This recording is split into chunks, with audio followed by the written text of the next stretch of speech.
Welcome back to Infidelity Tales Lab. We're incredibly grateful for your support. Before we begin today's tale, tell us, which city or country are you joining us from? We love connecting with our global audience. Now, let's dive into today's story. Chapter 1. Foundation Cracks. Dominic Russo believed in the sanctity of family above all else. At 42, the former Marine Force recon operator had built a life that seemed perfect from the outside. A sprawling home in the wooded outskirts of Lake Monroe, Indiana, a thriving security consulting business, and a family he would die for. His wife Vivian, with her captivating smile and sharp intellect, had been his rock for 15 years. Their two children, Maddox, 14, and Lena, 12, were both bright and athletic, taking after their father's disciplined nature. For Dom, family wasn't just about blood. It was about loyalty, sacrifice, and an unbreakable code. Perhaps that's why the first signs of trouble were so easy to dismiss. The Palmers invited us to their lake house next weekend, Vivian mentioned one evening, not meeting his eyes as she scrolled through her phone. I said we'd go. Dom looked up from cleaning his hunting knife, a habit from his military days. We have Maddox's tournament that weekend. Already told him yes, Dom. It's important. Her tone had an edge to it, one that had been sharpening over the past few months. More important than our son's championship game? Dom set the knife down, studying his wife's face. Something had changed in Vivian recently. Phone calls that ended abruptly when he entered the room. Late nights at her law office. A coldness in their bed that no amount of conversation could warm. You know how much my family means to me, she said, finally looking up with a flash of defiance. We can't miss another Palmer gathering. They're already saying you think you're too good for them. Dom fought back a bitter laugh. The Palmers, Vivian's wealthy family who'd never truly accepted the combat veteran who stole their prized daughter. A family whose gatherings felt more like trials, with Dom always standing accused. Let them say what they want, Dom replied. I'm not missing Maddox's game. That night, as they lay in silence, Dom reflected on how they'd reached this point. After leaving the Marines, he'd thrown himself into building his security business, working relentlessly to provide the stability his own broken childhood had lacked. Perhaps he'd been absent too often in those early years. Perhaps Vivian had never truly understood the nightmares that sometimes still jolted him awake, drenched in sweat, reaching for weapons that weren't there.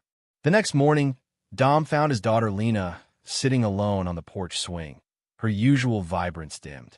Everything okay, Lionheart? He asked, using the nickname he'd given her as a toddler. Lena shrugged, a gesture so reminiscent of her mother that it made Dom's chest tighten. Why does Uncle Preston keep coming over when you're not home? Dom felt something cold slide down his spine. Your mom's brother? When was he here? Yesterday. And last week. They talk really quietly in Mom's office. I don't think they like me hearing. Preston Palmer, the golden boy of the Palmer clan. Harvard Business School graduate, Wall Street success story, and the man who'd made it clear at every family gathering that Vivian had settled by marrying Dom. Did they say what they were talking about?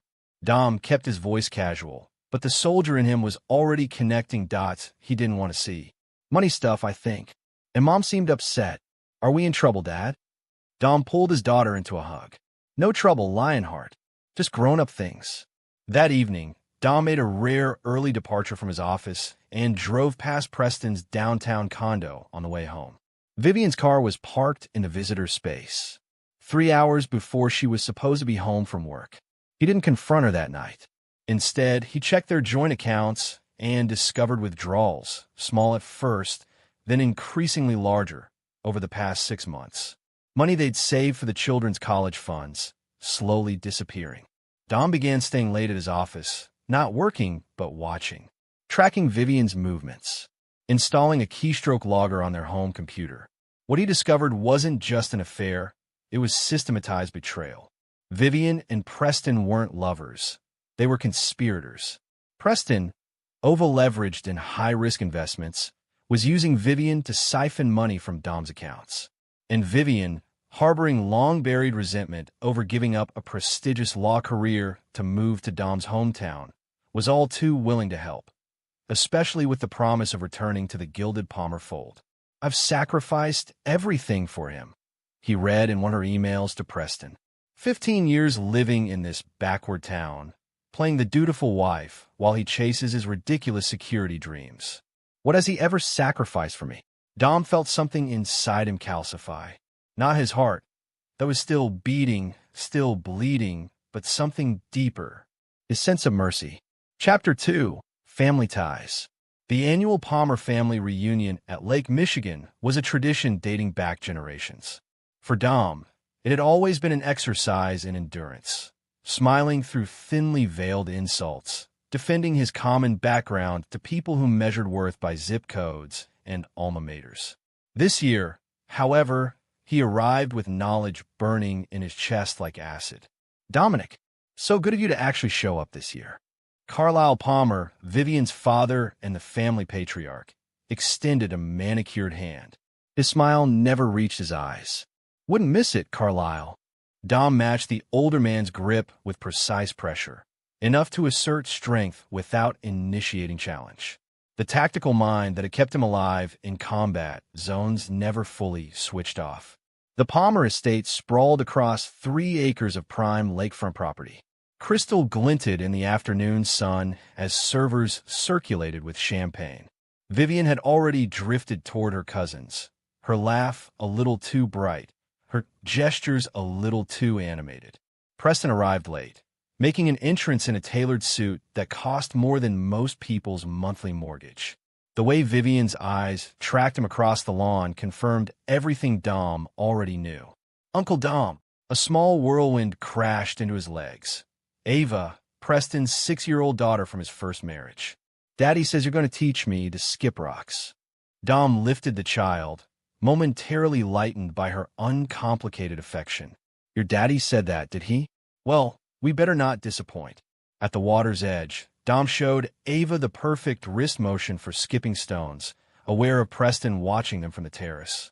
Your daughter is adorable, Dom said when Preston finally approached. She has your eyes. And her mother's inability to sit still, Preston replied with practiced charm. Thanks for entertaining her. Parenting solo isn't easy. No, it isn't. Dom met his brother-in-law's gaze, especially when you're busy with other priorities. A flicker of unease crossed Preston's face. What's that supposed to mean? Dom skipped another stone. 5 perfect bounces. Just making conversation. The afternoon progressed with the usual Palmer formalities. Speeches about family legacy. Toast after toast to business successes. Dom observed it all, noting how Vivian's mother Elizabeth kept refilling her wine glass. How Preston's hand brushed Vivian's back when they thought no one was looking. Not in passion, but in reassurance. You seem different today, Carlisle commented as they stood by the bar. More present. Dom accepted a whiskey neat. I've been doing a lot of reflecting lately. About what matters. Perhaps you're finally seeing the value of connections, Carlisle said. Preston tells me your security business is struggling. The Palmer name opens doors, Dominic.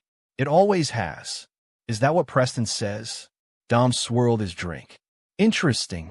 There's no shame in accepting help from family, Carlisle continued, misreading Dom's response as pride. Vivian is a Palmer, after all. Her future, and your children's futures, are tied to this family's legacy.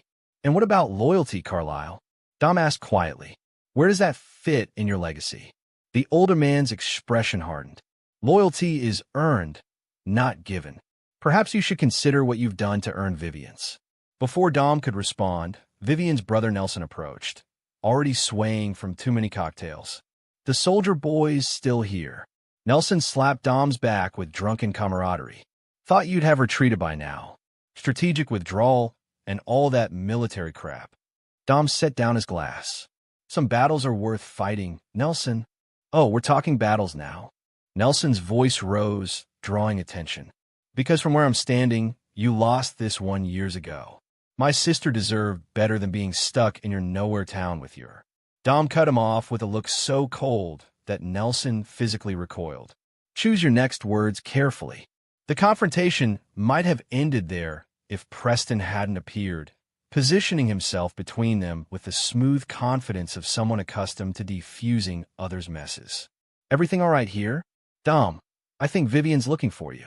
Dom turned to find his wife watching the exchange, her expression caught between embarrassment and alarm. As he approached her, she hissed, "What are you doing? Can't you get through one day without causing a scene?" "Interesting perspective," Dom replied, keeping his voice level. "Tell me, when did you first decide to help Preston steal from us?" Vivian's face drained of color. "What are you? College funds, retirement accounts, even that little emergency cash we keep in the gun safe." Dom maintained eye contact, watching her composure crumble. "Did you think I wouldn't notice?" "It's not what you think," she whispered, glancing around to ensure no one overheard. "Preston's in trouble. Real trouble. He needed a loan." "A loan," Dom repeated.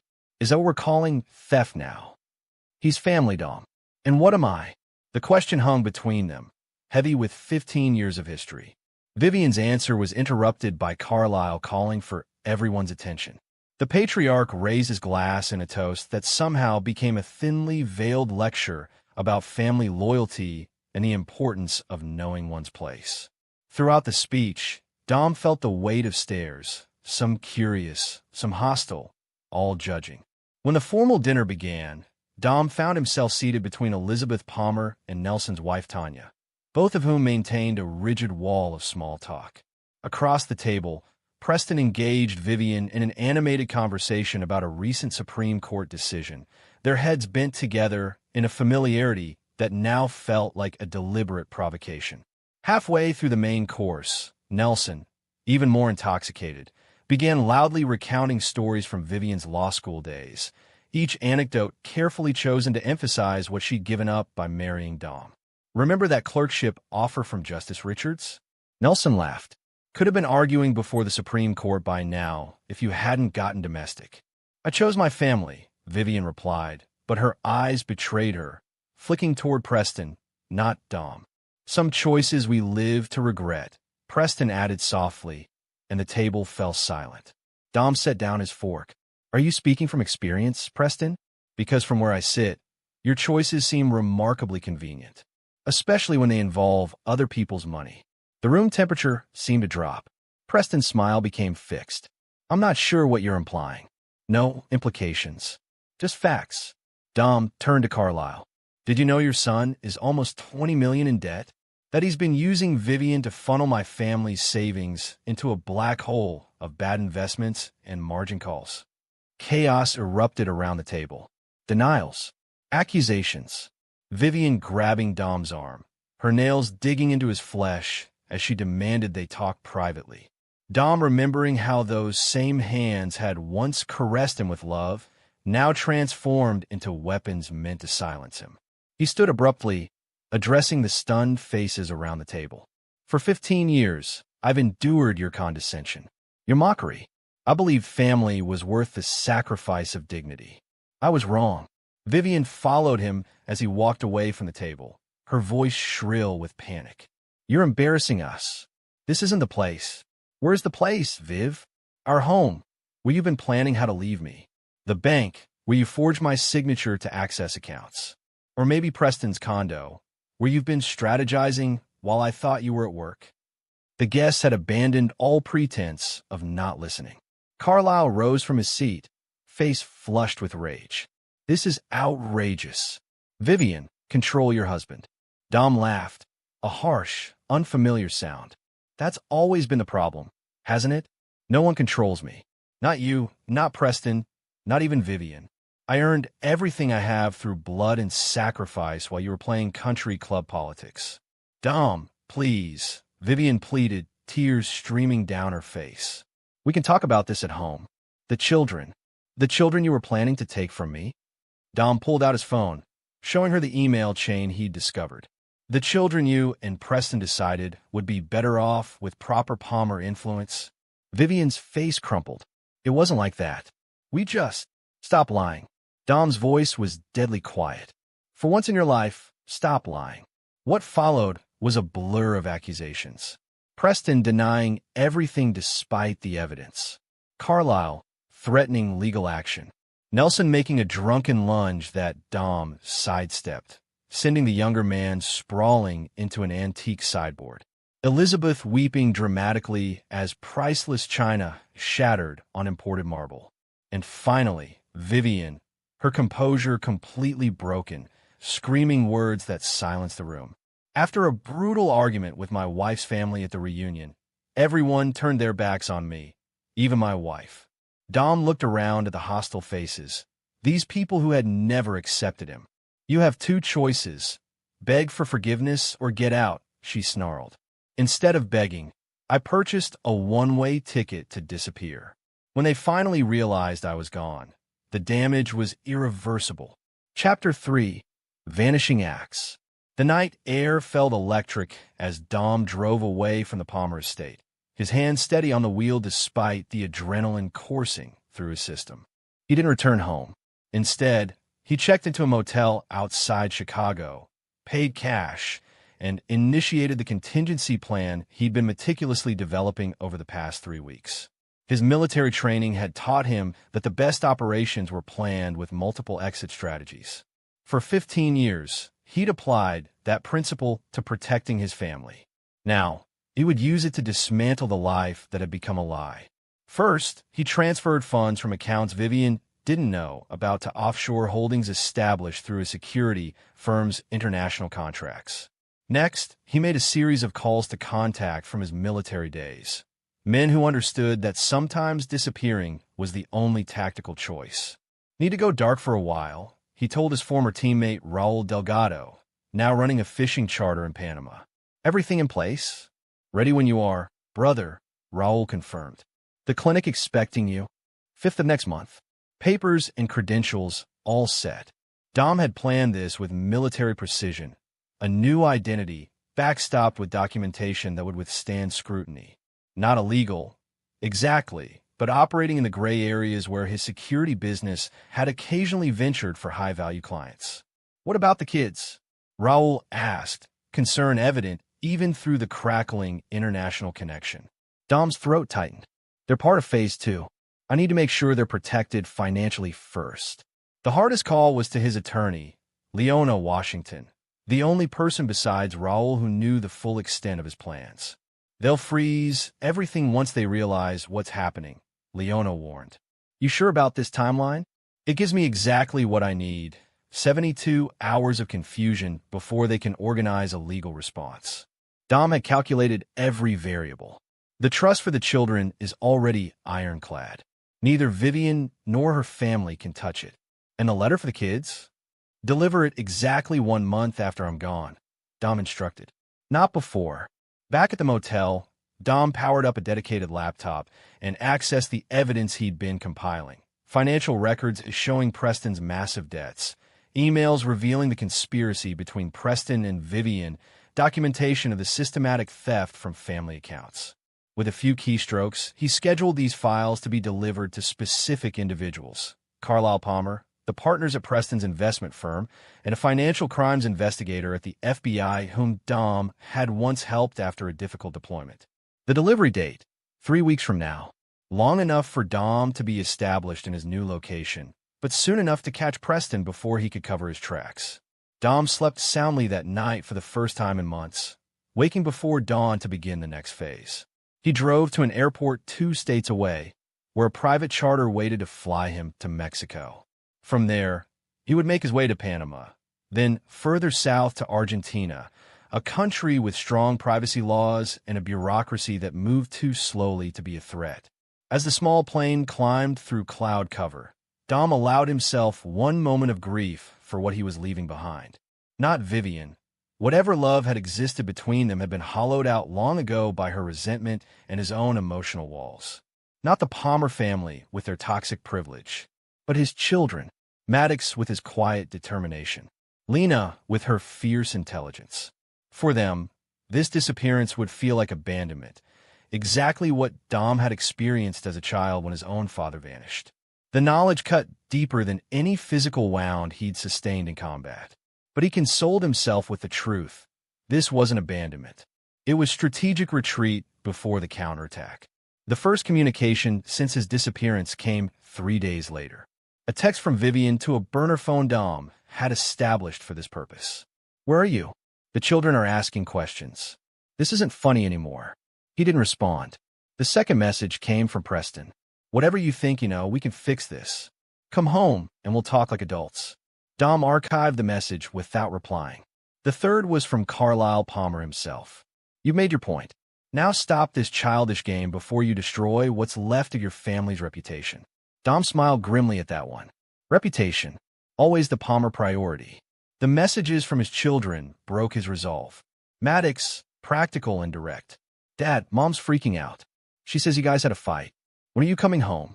And Lena, her text filled with the emotional intuition that sometimes made Dom wonder if she could read minds. I know something bad happened. Mom won't tell us the truth. Please just let me know you're okay. I won't tell her if you don't want me to. To these, Dom did respond, careful to use a secure connection that couldn't be traced. I'm safe. I love you both more than anything. What's happening now is between your mother and me. I will always be your father, and I will always protect you. Trust that, even when it doesn't make sense. In Argentina, Dom established himself as David Reeves, a security consultant specializing in high-risk corporate operations. The documentation Raul had provided was flawless, and Dom's actual expertise made the cover identity virtually undetectable. He rented a modest apartment in Buenos Aires, set up a local bank account with a portion of his secured funds, and began building the framework for what came next. Every night, he accessed a secured server where software monitored the digital footprints of the Palmer family. He watched as Vivian hired a private investigator, as Preston liquidated assets to cover immediate debts, as Carlisle's lawyers began proceedings to declare Dom legally missing to gain control over joint assets. None of it would work. Dom had spent years developing security systems to protect assets from exactly this type of maneuver. What they didn't know, what none of them could possibly understand, was that this disappearance wasn't an emotional reaction to betrayal. It was the first move in a campaign Dom had been strategizing since the moment he confirmed Vivian's treachery. 20 days after his disappearance, Dom received a secure message from Leona. They're getting desperate. V filed abandonment charges. P liquidating everything he can. The old man hired serious muscle, ex-CIA types asking questions about your military connections. Dom had anticipated this. The Palmers' wealth and connections made them dangerous, but their privileged arrogance made them predictable.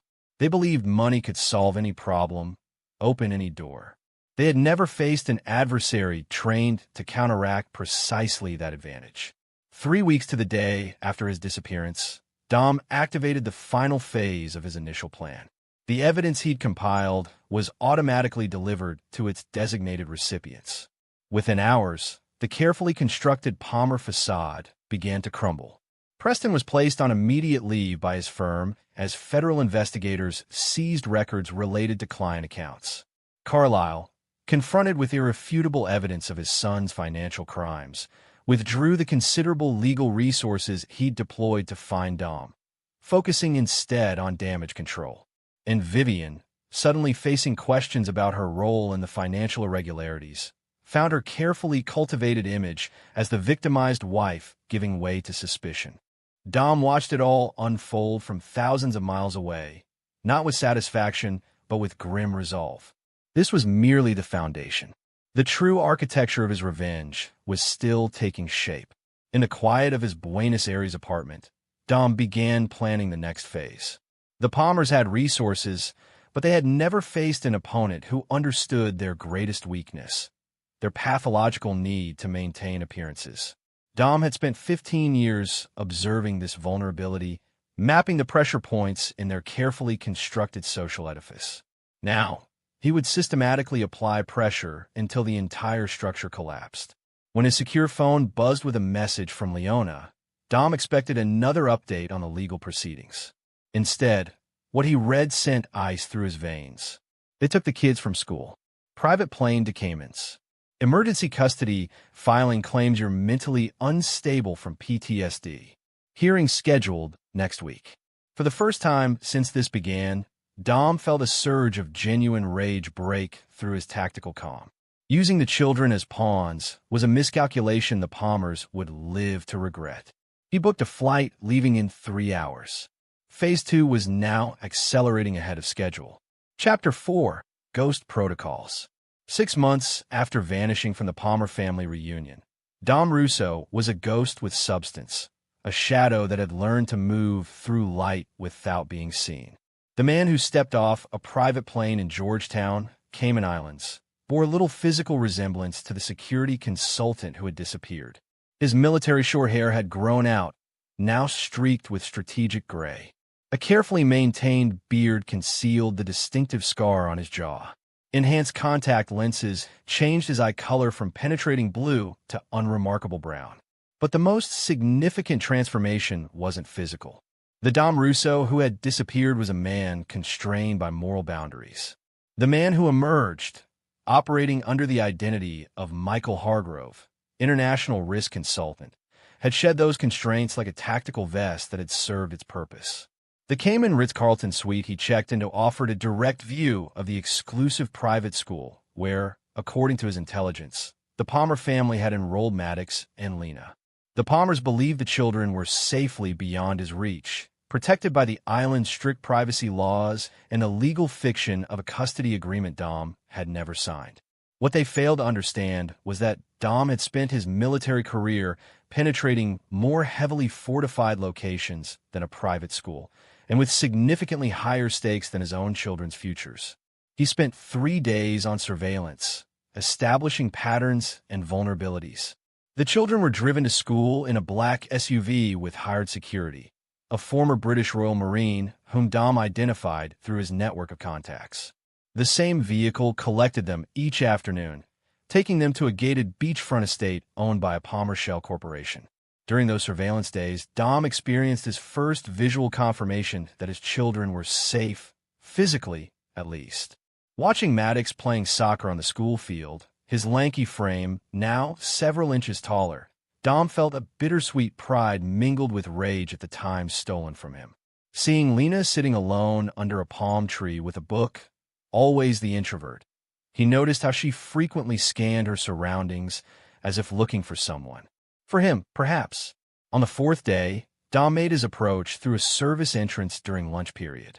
The school security was designed to keep unauthorized adults out, not to monitor students already inside. He found Lena first, sitting alone in the library, exactly where his intelligence suggested she would be. When she looked up and saw him, her eyes widened in disbelief, then filled with tears. Before she could make a sound that might draw attention, Dom pressed a finger to his lips and slid into the chair across from her. "Lionheart," he whispered, using the nickname that belonged only to them. "Dad," her voice trembled.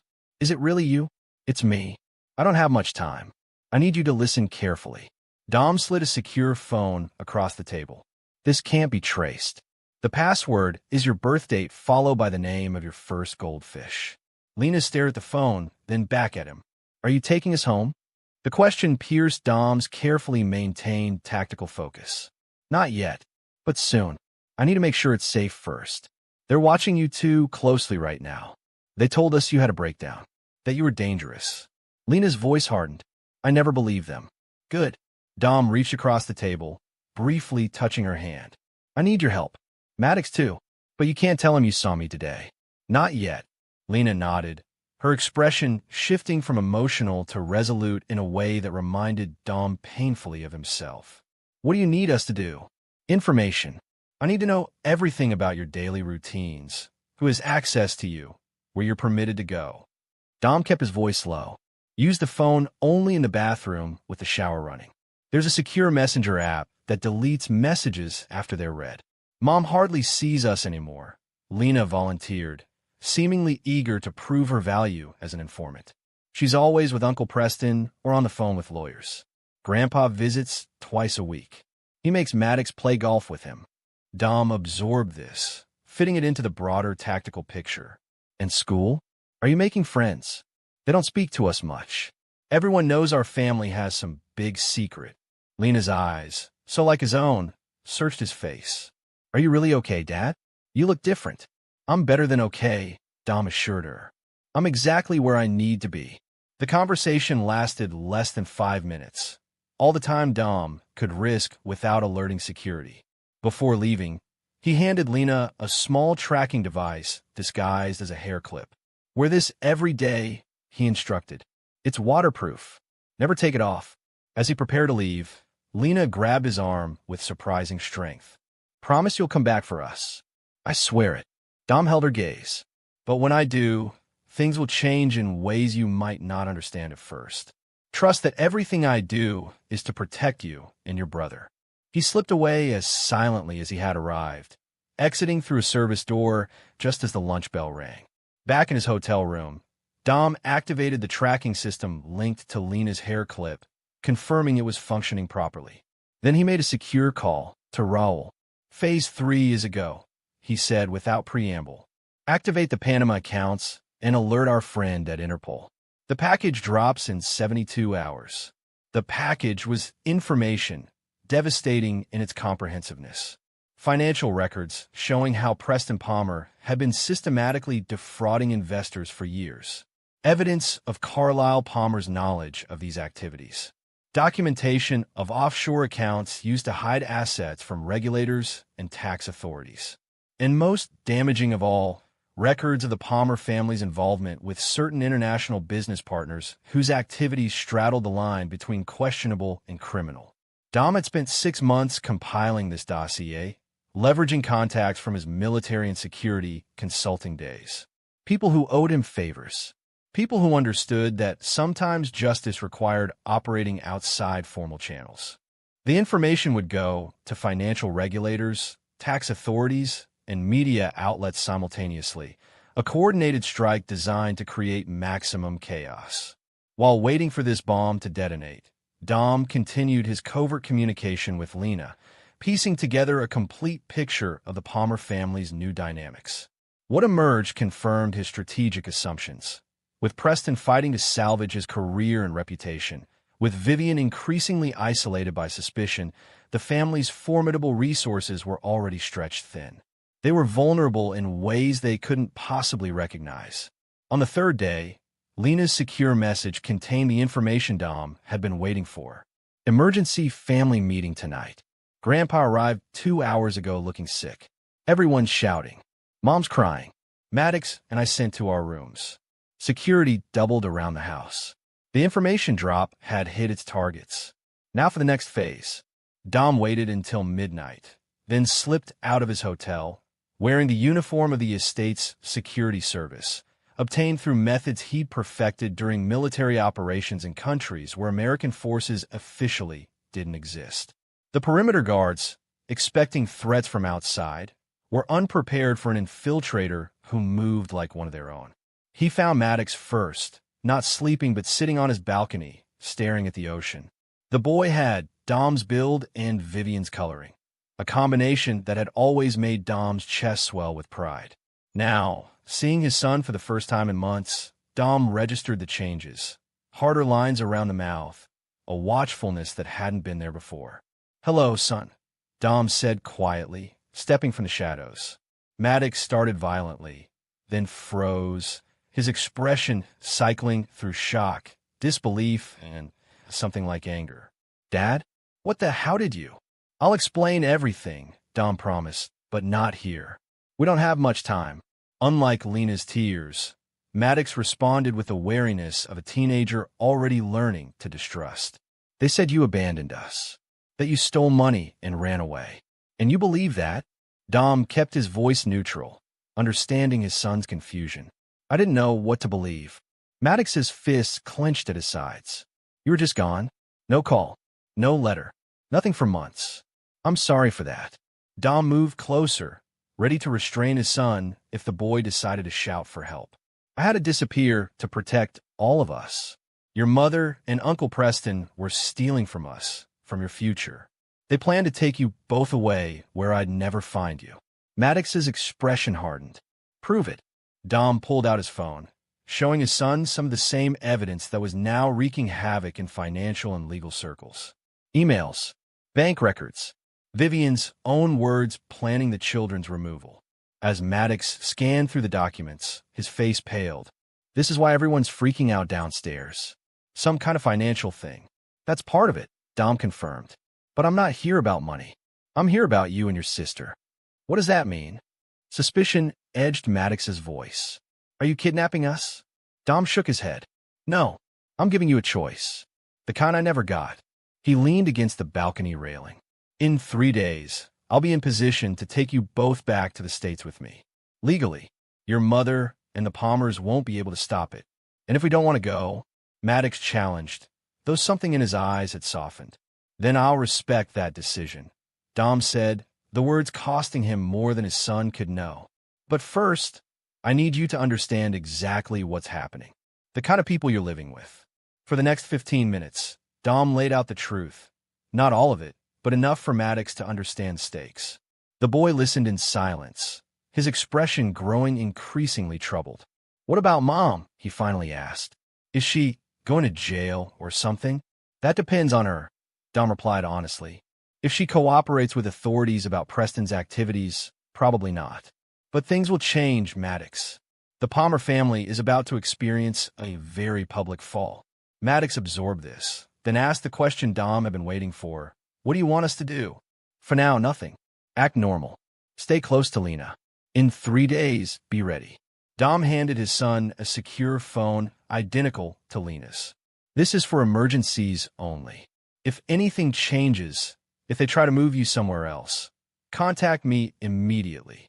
As Dom prepared to leave, Maddox asked one final question. Are you okay, Dad? You look different. Dom smiled, a genuine expression that briefly revealed the father beneath the tactical operator. I'm better than I've been in years. Clearer, stronger. The man you knew before was compromising too much of himself to keep peace with people who never deserved it. 3 days later, as financial regulators descended on Palmer investments and media outlets ran stories about the fall of a financial dynasty, Dom initiated the final stage of this phase. With the family in crisis mode, their attention diverted to damage control, he implemented a legal maneuver prepared months in advance. Emergency custody papers citing child endangerment due to the children's proximity to an ongoing financial crimes investigation. Supporting documentation from child welfare experts. And most crucially, testimony from a Palmer family insider, Elizabeth Palmer herself, Vivian's mother, who had been quietly cooperating with Dom since receiving evidence of Preston's misuse of her personal trust fund. The hearing took less than an hour. With Elizabeth's testimony and the mountain of evidence now public regarding the Palmer financial improprieties, the judge granted Dom temporary custody pending further hearings in the United States. By nightfall, Dom and his children were on a private plane bound for a location known only to Raul and Leona. As the plane climbed through cloud cover, Lena slept fitfully across 2 seats while Maddox stared out the window, his expression unreadable. What happens now? The boy finally asked, turning to face his father. Now we rebuild, Dom answered. On our terms. No more lies. No more compromises. And Mom, Maddox persisted. Will we see her again?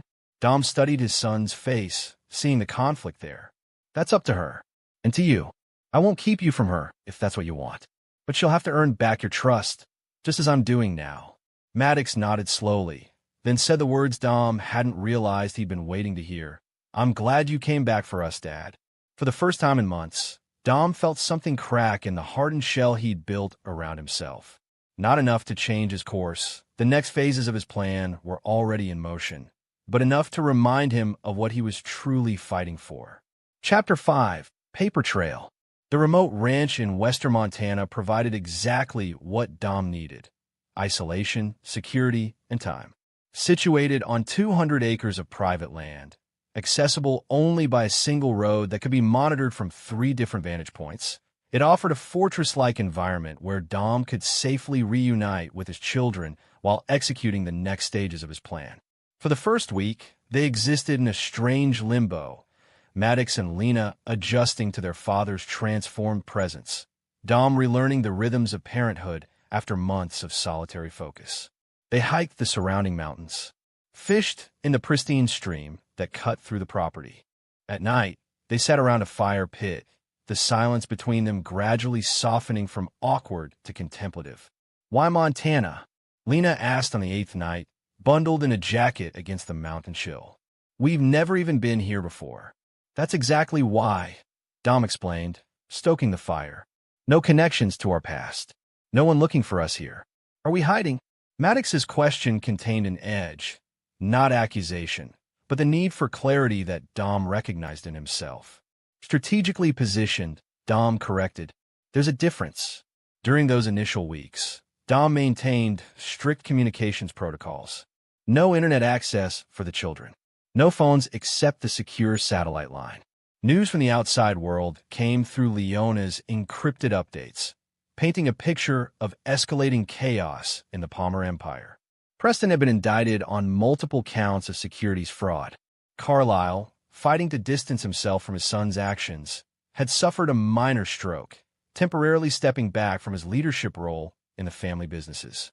And Vivian, granted a supervised visit with the children that she had inexplicably canceled at the last minute, had filed a counterpetition for custody, claiming Dom had manipulated evidence and coerced her mother's testimony. "Mom saying you brainwashed Grandma Elizabeth?" Maddox asked when Dom shared a redacted version of this update. "That's crazy. Grandma Elizabeth doesn't let anyone tell her what to think. People will say whatever they need to when they're desperate," Dom replied, carefully monitoring his son's reaction. "Your grandmother made her choice when she saw the evidence of what Preston had done with her money." What Dom didn't share with his children was the true nature of Elizabeth Palmer's cooperation. The woman hadn't turned against her family out of moral outrage, but out of self-preservation. Dom had made sure the evidence he provided showed how Preston had specifically targeted his mother's accounts, knowing she rarely reviewed financial statements. Elizabeth's testimony against her son and husband had been a calculated decision to protect her own assets from the coming legal storm. As weeks turned to months, the ranch became something like a home. Dom established a rigorous homeschooling program, leveraging online resources and his own considerable knowledge in mathematics, history, and languages. Maddox, initially resistant, gradually engaged with the challenging curriculum. Lena thrived under the individualized attention, her natural intelligence finding new outlets. "You're different as a teacher," she observed one afternoon as they worked through an advanced calculus problem. "More patient." Dom considered this. "I have clarity now. Before, I was always divided, trying to balance what the Palmers expected, what your mother wanted, what my business needed. And what about what you wanted?" Lena's perception sometimes startled him. "I wanted our family to be whole," Dom answered honestly. "I just didn't see that it never truly was." 6 months into their Montana existence, Dom initiated the next phase of his plan. With Preston's trial date approaching and the Palmer financial empire increasingly unstable, the time had come to apply pressure to the few load-bearing pillars still standing. "I need to go away for a few days," he told the children over dinner. "Raoul will stay with you." Maddox's fork paused halfway to his mouth. "Where are you going?" "New York," Dom said, offering the partial truth he'd prepared. "There are legal matters regarding your trust that need my personal attention." What he didn't say was that New York was merely his first stop on a journey that would take him to 3 countries in 5 days, activating networks and resources positioned months earlier. While the children slept, Dom briefed Raoul on security protocols, then packed a single carry-on with essentials. At dawn, he slipped away in the ranch's rugged Jeep, driving 2 hours to a private airstrip where a chartered plane waited. In New York, he met with Leona in a secure office space rented under one of his shell companies. "The judge is wavering on the permanent custody arrangement," she reported, sliding a file across the conference table. "Vivian's lawyers are pushing the PTSD angle hard, claiming your military background makes you unstable." Dom scanned the documents, his expression neutral despite the familiar rage simmering beneath. "They're getting desperate. What about the offshore accounts?" "Frozen but not seized." Leona tapped a spreadsheet. The Treasury Department investigation hit a wall when they reached the Cayman Shell corporations. They need more to connect Preston directly to the transfers. "They'll have it by the end of the week," Dom assured her, not elaborating on how this evidence would materialize. His next stop was Zurich, where banking privacy laws had protected certain Palmer family assets for generations. Using credentials established during his security consulting days, Dom met with financial investigators who had been quietly building cases against multiple high-profile clients of the bank that housed the Palmer trusts. The documentation you provided previously was illuminating, acknowledged a stern-faced Swiss regulator, speaking in careful, accented English. But without internal transfer authorizations, we cannot move against these specific accounts. Dom placed a small drive on the table. This should resolve that issue. The drive contained transaction logs obtained through methods Dom would never disclose. Not illegal in themselves, but acquired through channels that operated in the gray spaces between nations, regulations, and ethical boundaries. From Switzerland, Dom flew to the Cayman Islands. Not to the main tourism centers, but to a small office complex on the less developed eastern shore. Here, he met with a former colleague from his military days, now working in financial intelligence. "You understand what happens if this goes public," the man warned, reviewing the dossier Dom had brought. "It won't just be the Palmers who face consequences. There are powerful people connected to these transactions." "I'm counting on it," Dom replied, his voice devoid of either concern or satisfaction. The broader the impact, the more coverage it receives. The more coverage, the more pressure on all parties to resolve quickly. The man studied Dom's face. "This isn't just about the money they took from you, is it?" "It never was," Dom confirmed. "Money can be replaced. Trust can't." Back in New York 5 days later, Dom sat across from Leona in the same secure office, reviewing the cascade of events his journey had triggered. Banking regulators in 3 countries had frozen Palmer-connected accounts. Investigators had expanded their focus beyond Preston to Carlyle's decades of financial maneuvering. And most significantly, several of the Palmers' longtime business associates, including 2 prominent political figures, had publicly distanced themselves from the family.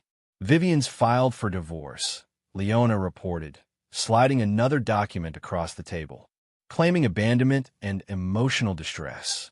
Dom scanned the filing without reaction. Expected. What about her connection to Preston's activities? "She's positioning herself as another victim," Leona said, claiming she signed documents without understanding them. That Preston manipulated her concern for the children to gain access to accounts. And are the prosecutors buying it? Not entirely, but they're more interested in Preston and Carlyle. She's offered testimony in exchange for immunity. Dom absorbed this information, fitting it into the larger strategy. She's sacrificing her brother and father to save herself. That's what Palmers do, apparently, Leona observed. Eat their own when threatened. Before returning to Montana, Dom made one final stop, a nondescript office building in downtown Manhattan. The man who greeted him in the penthouse suite wore the confident ease of someone accustomed to operating at the highest levels of power. "The materials you provided have been educational," the man said, foregoing introductions. Both knew exactly who the other was. "My clients are particularly interested in the Cayman structure. And are they prepared to act?" Dom asked.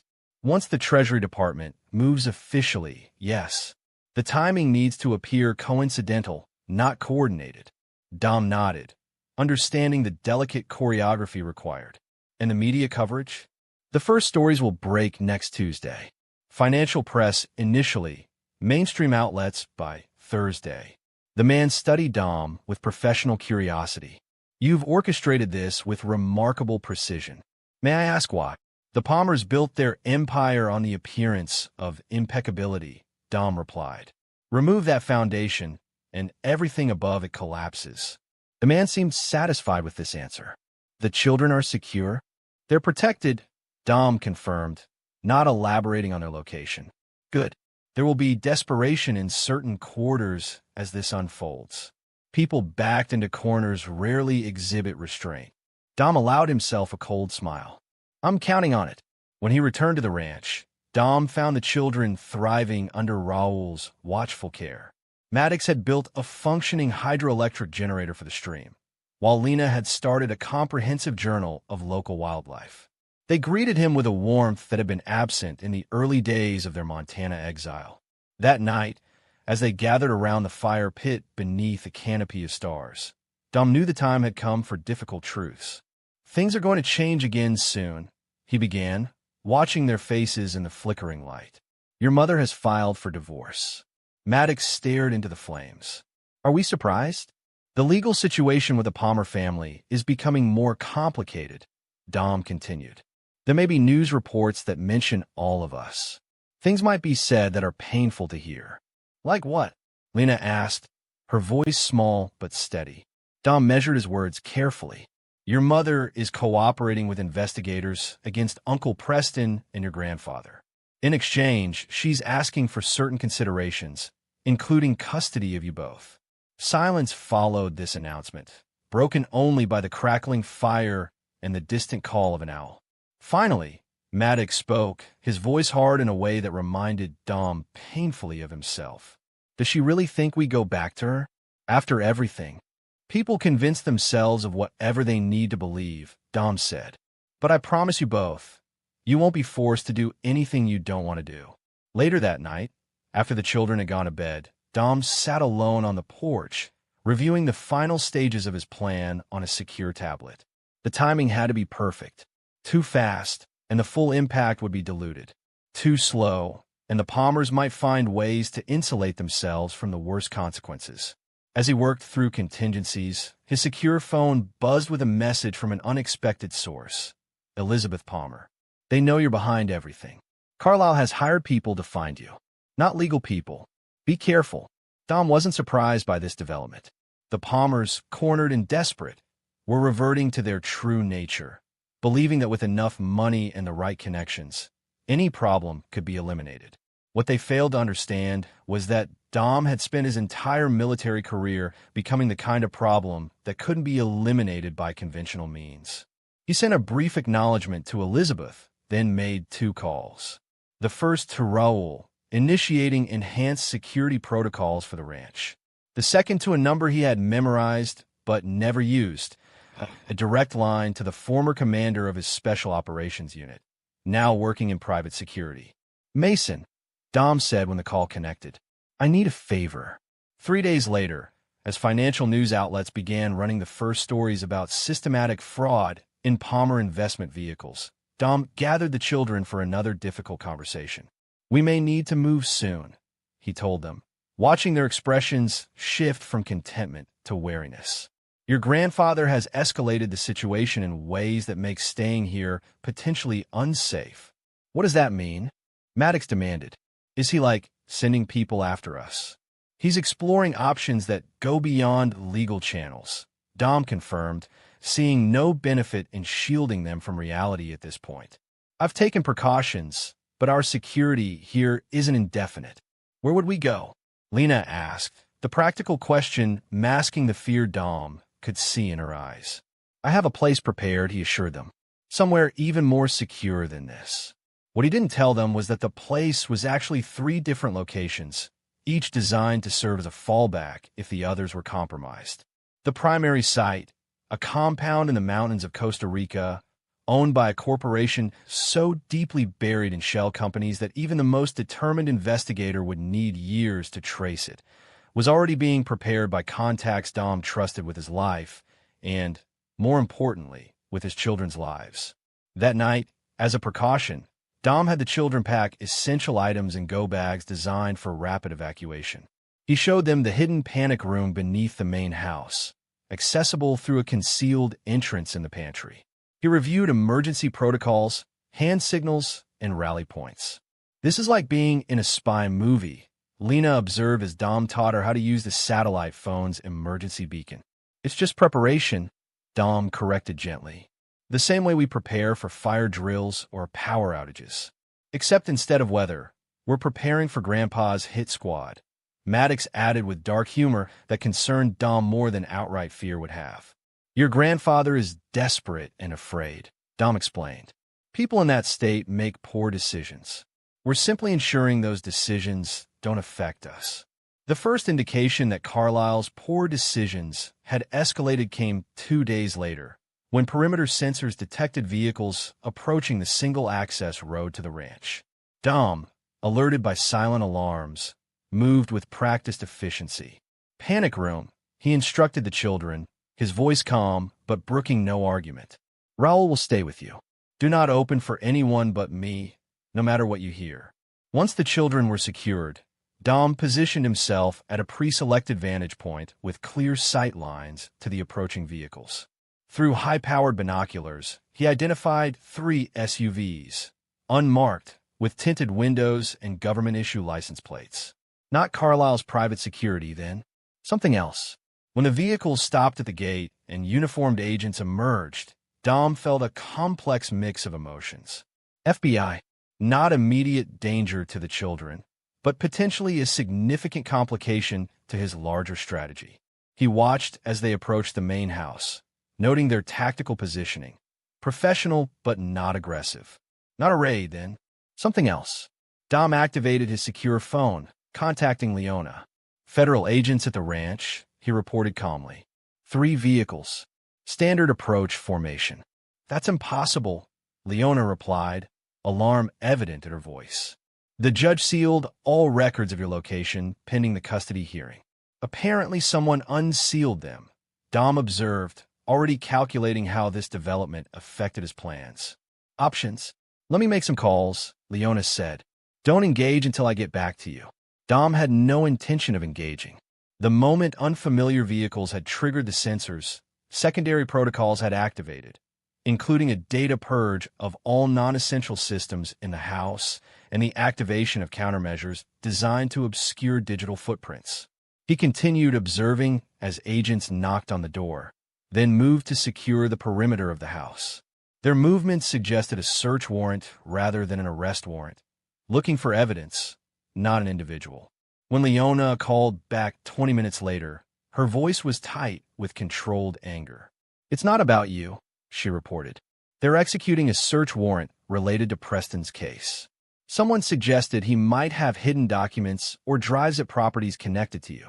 Dom processed this information, seeing its strategic implications immediately. Vivian, most likely, Leona confirmed. She's positioning herself as the cooperative witness, pointing them toward anyone but herself. And the judge authorized a search based on that. Preston's case has become highly political. The prosecutors are under pressure to show results. Leona paused. This could actually work in our favor if handled correctly. Dom considered the tactical landscape. How so? If they find nothing, which they won't, since Preston never set foot on that property, it undermines Vivian's credibility as a witness. Makes her look desperate and vindictive. Dom watched as agents photographed the exterior of the house. And if I approach them now? Cooperate fully, Leona advised. You have nothing to hide regarding Preston's financial crimes. Your presence here isn't illegal. The custody order gives you every right to be with your children at a location of your choosing. After ending the call, Dom made his decision. He secured his weapon in a hidden compartment, then walked openly down the hill toward the house, hands visible, expression neutral. Gentlemen, he called as he approached. I believe you're looking for me. The lead agent turned, hand instinctively moving toward his sidearm before registering Dom's non-threatening posture. Dominic Russo, the agent asked, studying Dom's face as if comparing it to a photograph. That's right, Dom confirmed. May I ask what brings the FBI to my property? What followed was a 6-hour exercise in calculated cooperation. Dom provided identification, answered questions about his relationship with Preston Palmer, truthfully minimal, and consented to a search of the property, except for the panic room, which he claimed was a standard storm shelter currently undergoing maintenance. The agents, finding nothing to connect the ranch to Preston's financial activities, eventually departed with professional courtesy but obvious frustration. Only after their vehicles had passed beyond the perimeter sensors did Dom retrieve the children from the panic room. Were those really FBI agents? Maddox asked, his voice a mixture of fear and fascination. Yes, Dom confirmed, seeing no benefit in deception.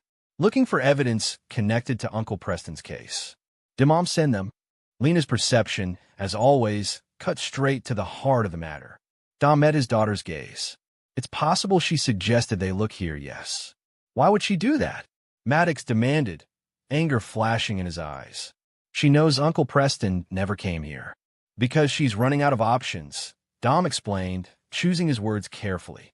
When people feel cornered, they sometimes lash out in ways that hurt even those they claim to love. That night, after the children were asleep, Dom initiated the final preparations for their potential relocation. The FBI visit, while manageable, signaled an escalation that couldn't be ignored.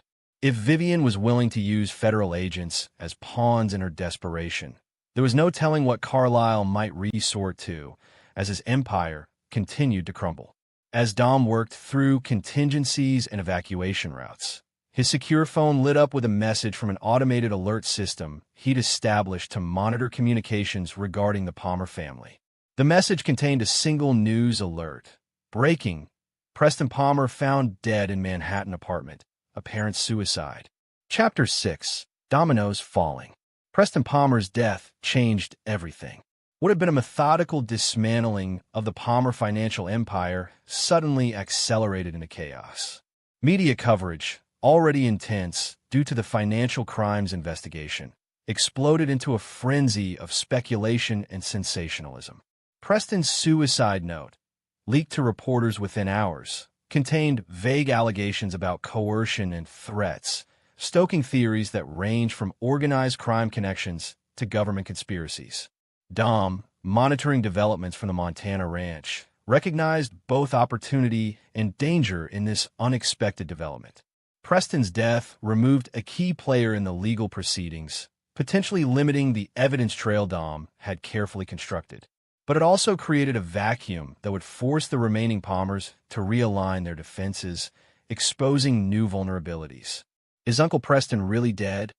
Lena asked at breakfast the morning after the news broke. The children, despite their physical isolation, had picked up on Dom's heightened vigilance. Yes, Dom confirmed, seeing no benefit in shielding them from reality. He took his own life. Because of the criminal stuff? Maddox pushed his cereal around the bowl without eating. That was likely a factor, Dom acknowledged. People in his position sometimes see no way forward when their actions are exposed. Will Mom be okay?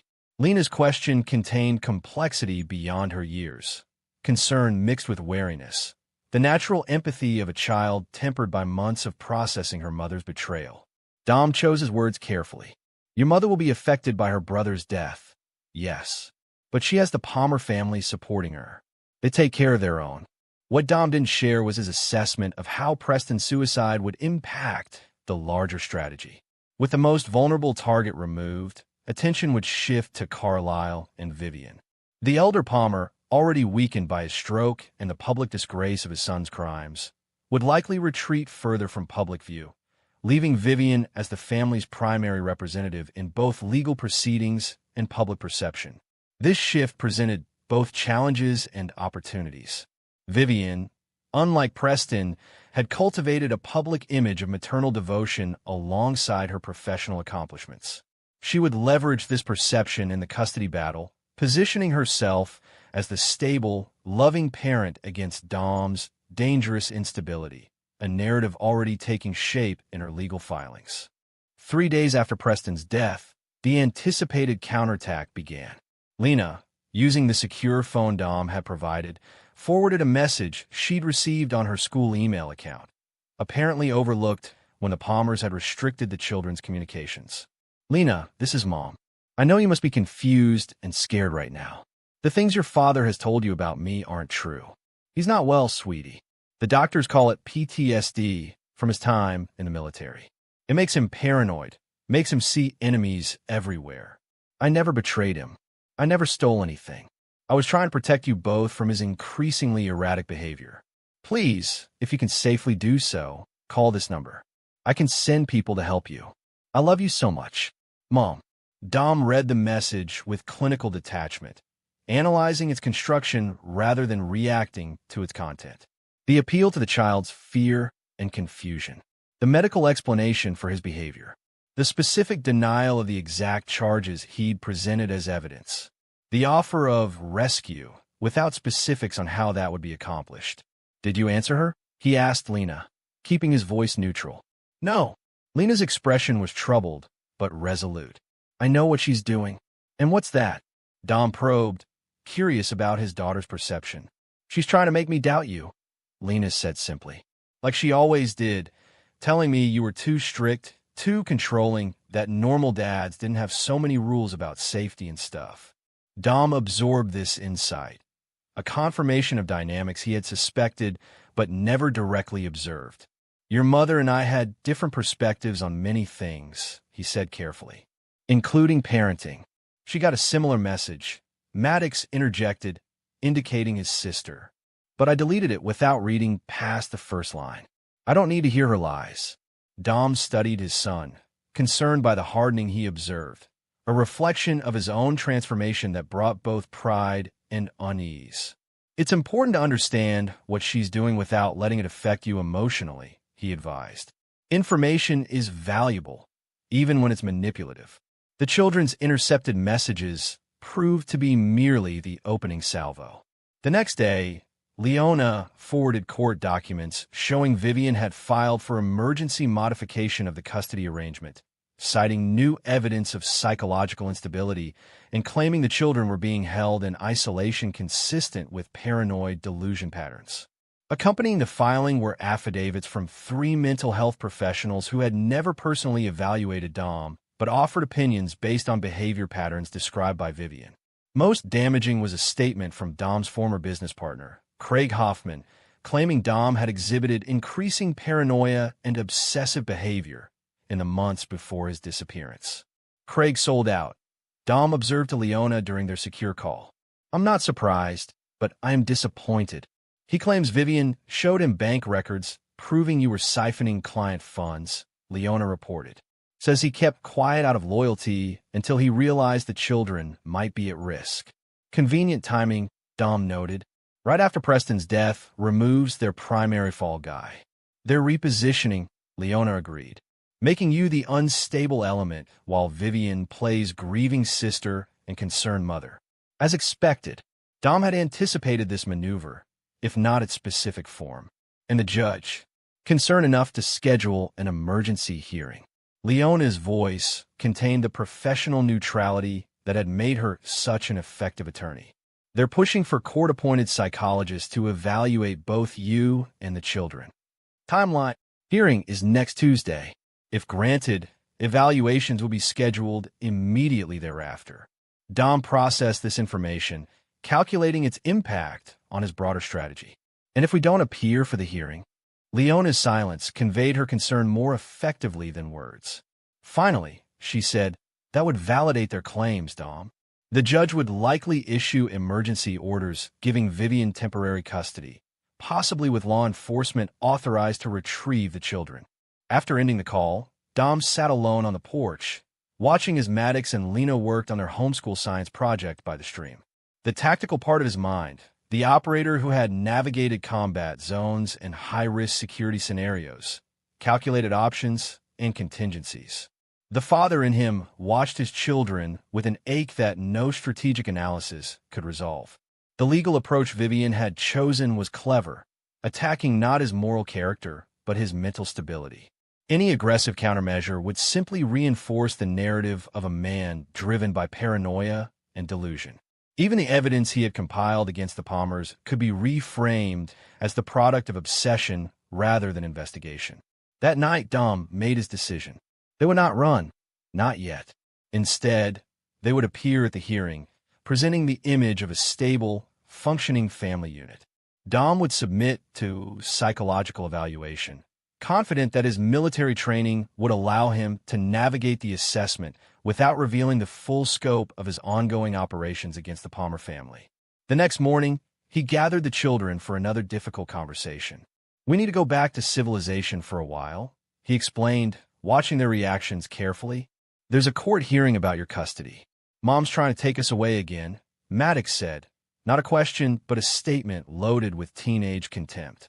"She's pursuing legal channels this time," Dom confirmed, "which means we need to respond through those same channels.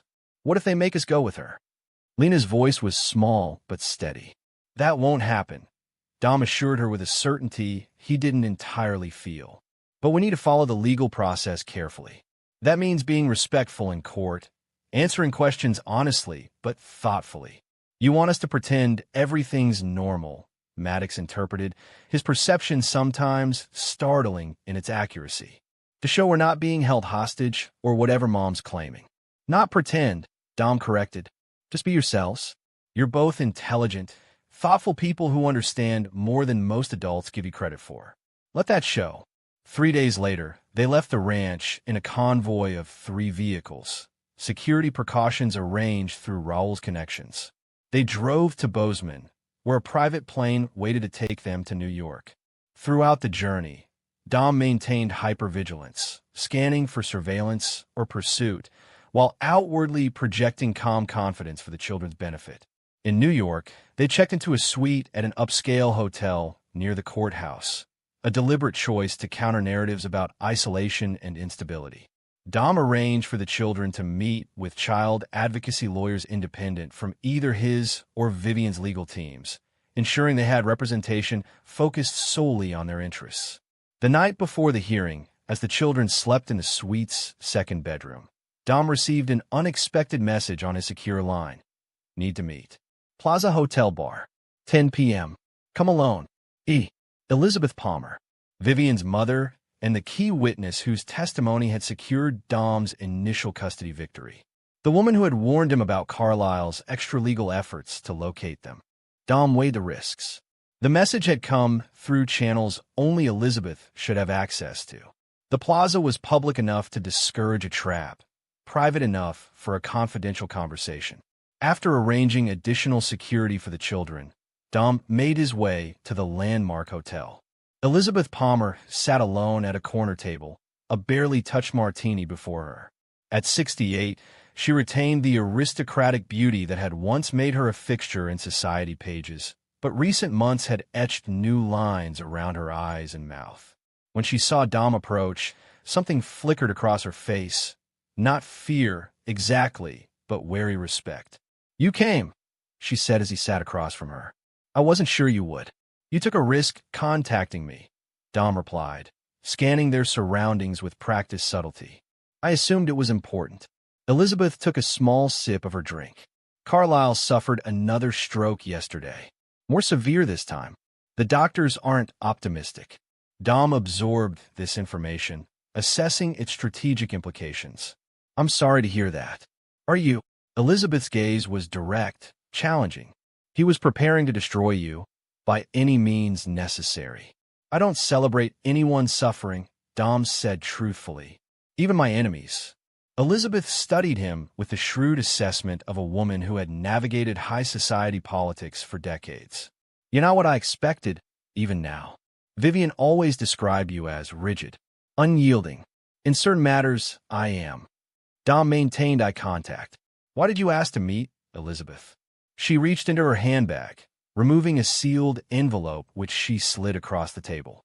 "Preston's Rail suicide note, not the version released to the press." Dom made no move to touch it. "How did you get this?"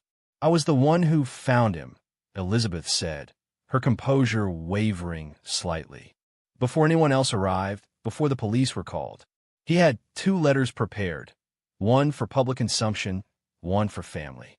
And you're giving this to me because I'm tired, Dominic." For the first time, real emotion cracked through Elizabeth's carefully maintained facade. "Tired of the lies. Tired of watching my family destroy itself and everyone around it. Preston is dead. Carlisle is dying. Vivian is..." She paused. "Vivian is becoming something I don't recognize."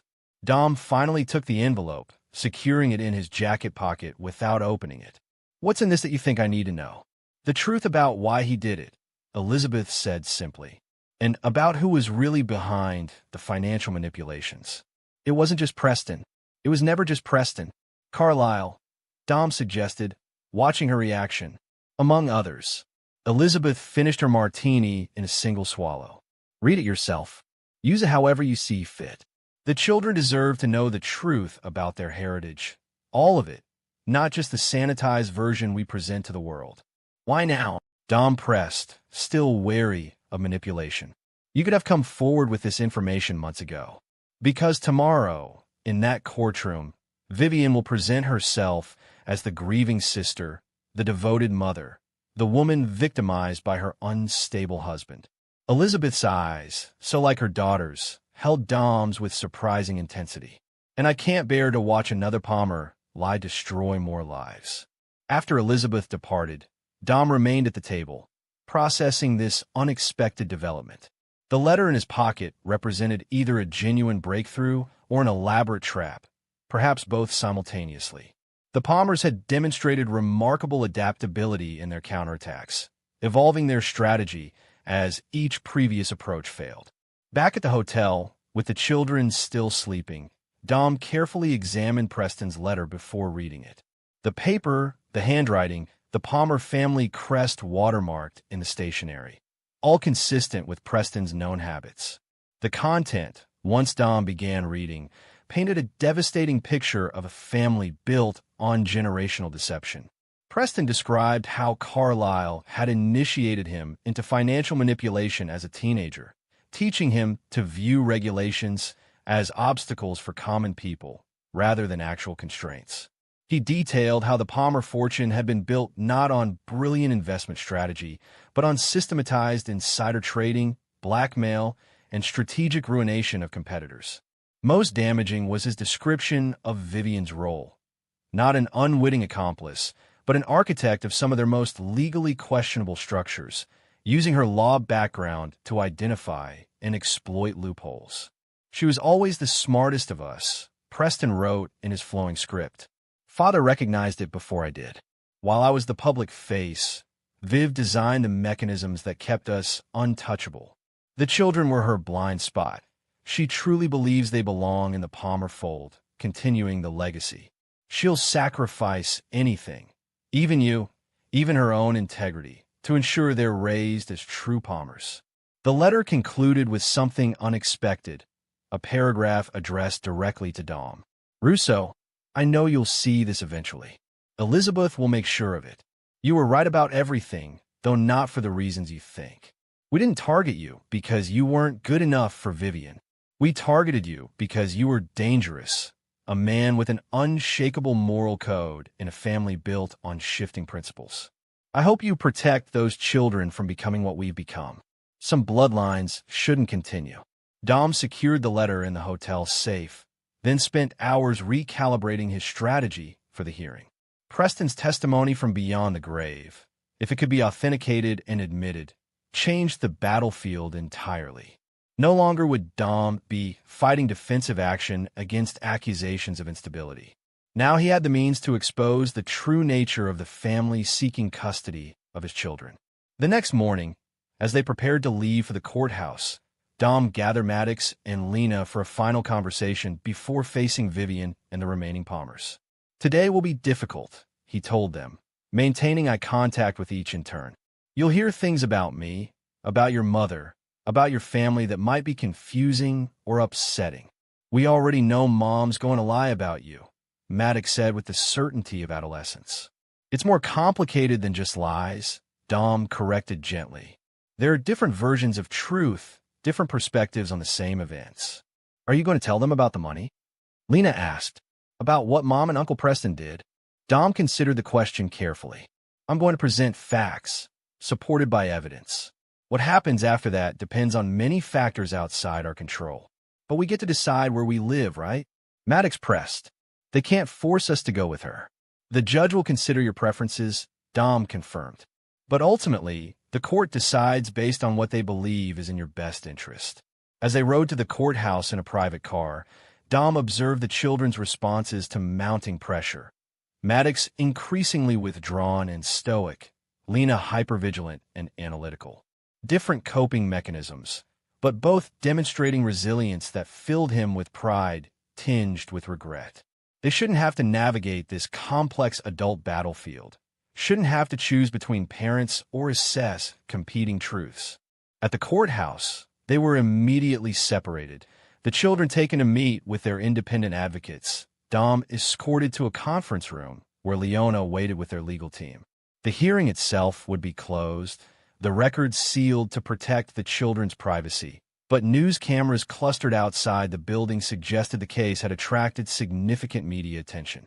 Vivian arrived 20 minutes ago, Leona reported. With Elizabeth, surprisingly. No sign of Carlyle. Presumably he's still hospitalized. Dom nodded, processing this information. Elizabeth gave me something last night that changes our approach. He briefed Leona on Preston's real suicide note, watching her expression shift from skepticism to calculated assessment.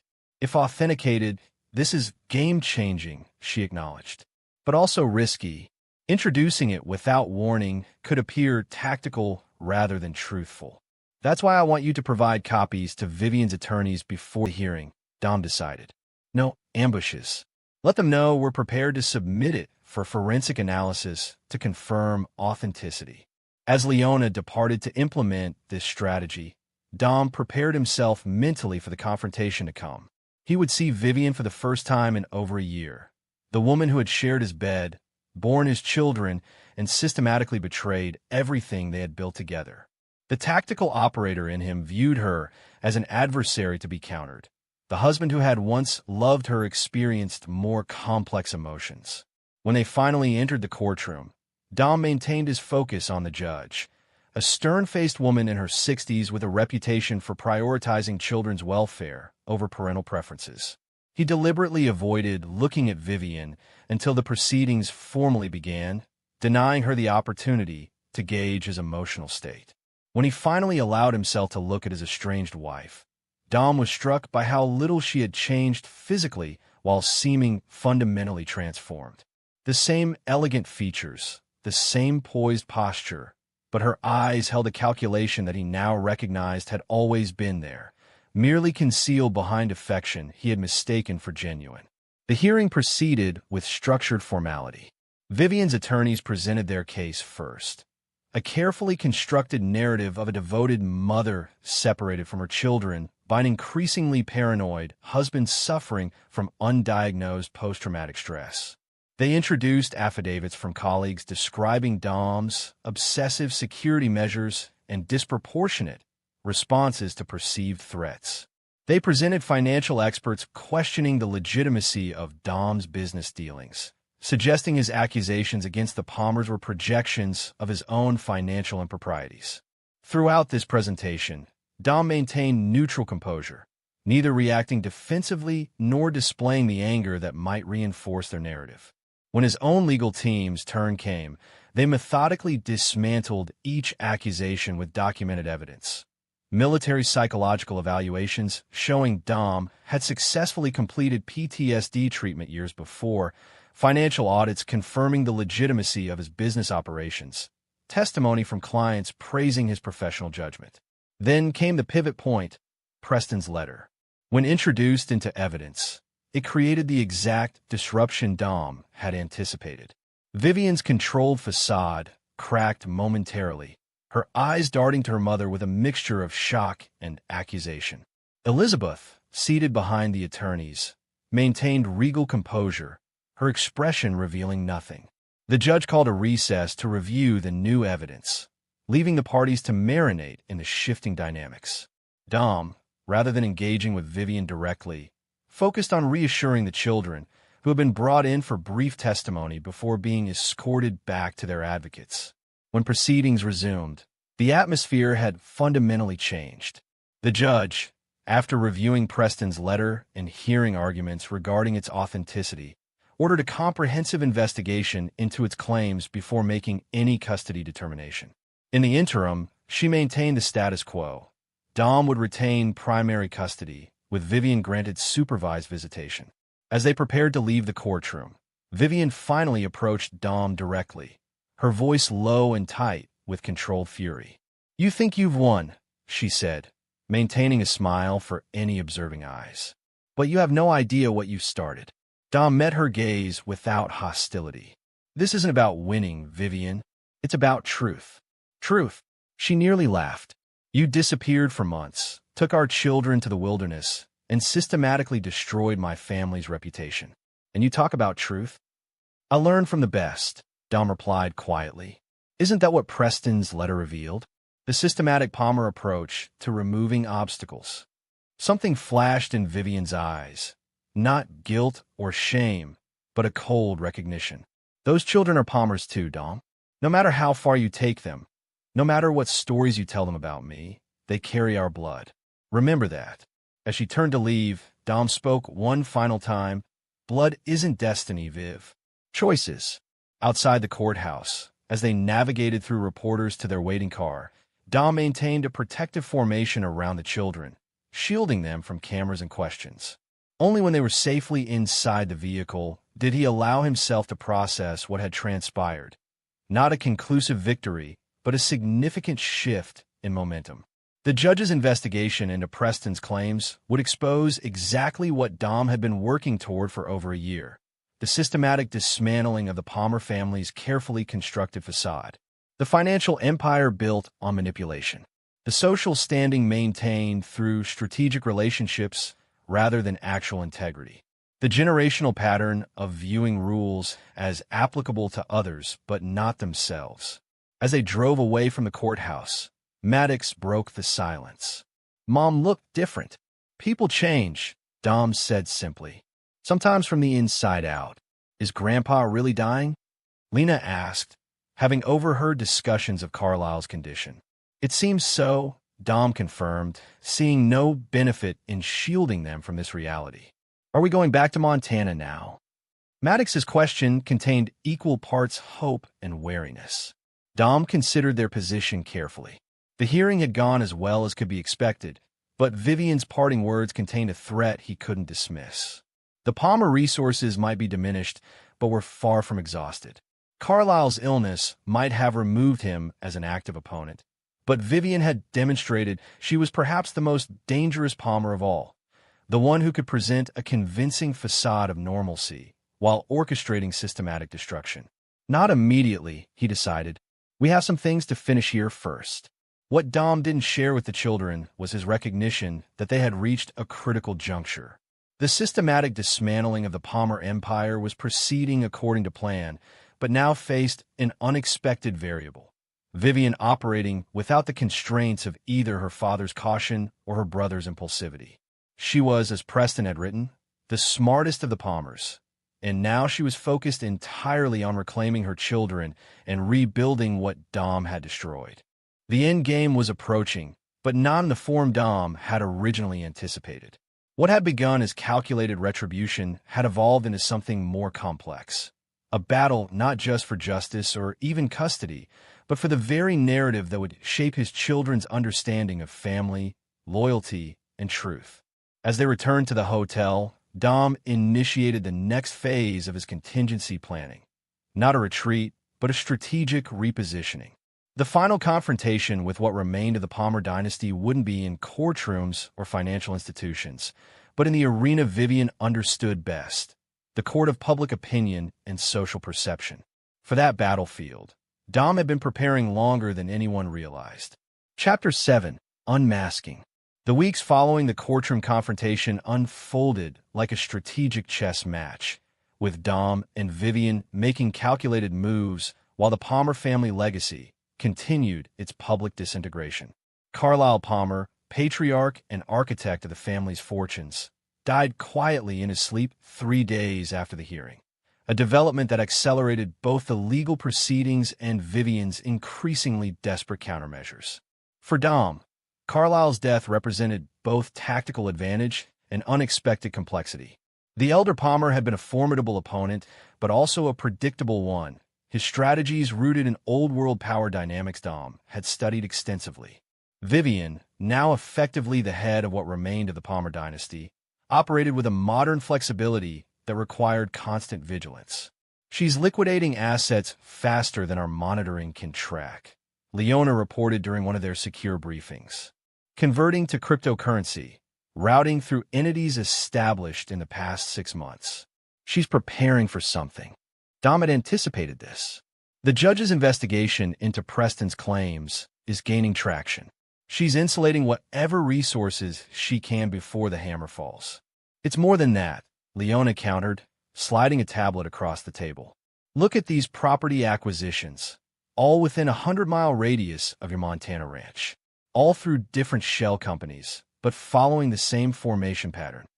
Dom studied the information, recognizing the implication immediately. "She's establishing operational proximity." "Exactly." Leona's expression reflected professional concern rather than personal alarm. Not for a legal challenge, but for something else. Something requiring physical presence. Dom had maintained the children in New York following the hearing, ostensibly to facilitate the court-ordered psychological evaluations and to allow the supervised visitation with Vivian the judge had mandated. The real reason was strategic, keeping them in an environment where security could be tightly controlled, where Dom's contacts could monitor all approaches. The first visitation with Vivian had been stilted, conducted in a neutral facility with court-appointed observers present. Maddox had maintained rigid formality throughout, answering direct questions but volunteering nothing. Lena, despite her initial determination to remain equally distant, had slowly engaged with her mother over the course of the 2-hour session.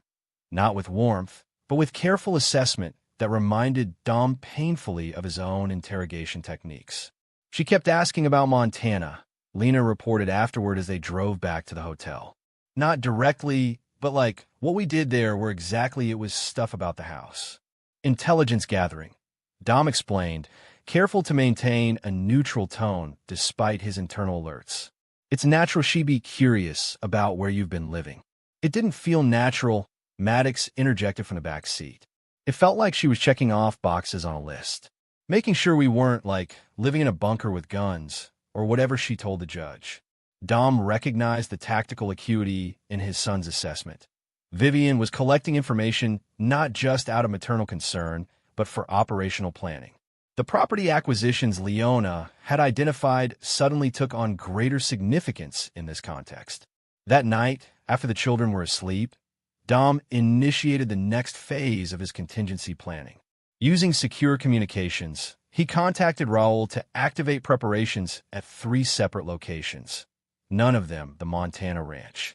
If Vivian was establishing operational presence near the ranch, Dom would ensure neither he nor the children were anywhere near her sphere of influence when she made her move. The court-ordered psychological evaluations proceeded over the following days, with both Dom and the children meeting separately with experts appointed to assess their mental and emotional well-being. Dom navigated these sessions with the same discipline he'd applied in military psychological screenings, truthful but measured, revealing enough to establish credibility while maintaining appropriate boundaries. When the preliminary findings were submitted to the court, they largely validated Dom's position. The children were well-adjusted despite their unusual circumstances, showing no signs of the psychological distress or manipulation Vivian's attorneys had alleged. Dom himself was deemed to have appropriate psychological function with expected adaptive responses to perceived threats to family security. This professional validation should have represented a significant victory. Instead, it triggered Vivian's most aggressive countermove yet. The morning after the evaluation findings were filed, Dom's security protocols alerted him to unusual online activity, a coordinated release of information across multiple platforms simultaneously. News sites, social media channels, and legal blogs all carried variations of the same story. Palmer widow releases evidence of ex-military husband's dangerous paranoia. The material Vivian had released was calculated for maximum damage. Selected fragments of Dom's private journals from his early post-military years, sections of security planning documents from his consulting business, and most damaging, edited recordings of conversations with the children discussing escape protocols and security measures at the Montana ranch. Presented without context, curated to support a specific narrative, the materials painted a picture of a man obsessed with perceived threats and conspiracies, imposing quasi-military discipline on children too young to resist. What the releases carefully omitted was the professional context of the security documents, the therapeutic purpose of the journals, and the full conversations with the children that would have revealed their understanding and participation in what were essentially advanced safety protocols. She's playing to public perception now, Leona observed as they reviewed the damage assessment in their secure office, creating a narrative that will influence the judge regardless of the professional evaluations. Using the children as props, Dom added, his voice containing a controlled edge that those who knew him recognized as profound anger. Those recordings were made during legitimate safety drills after we received specific threats. The most concerning aspect wasn't the public relations damage. Dom had never cared much for external perception, but the operational security breach the releases represented. The level of detail in some of the materials suggested access to systems that should have been secure, implying either sophisticated technical penetration or human intelligence Dom had failed to identify. As they developed a counter-strategy, Dom received an unexpected call from Elizabeth Palmer.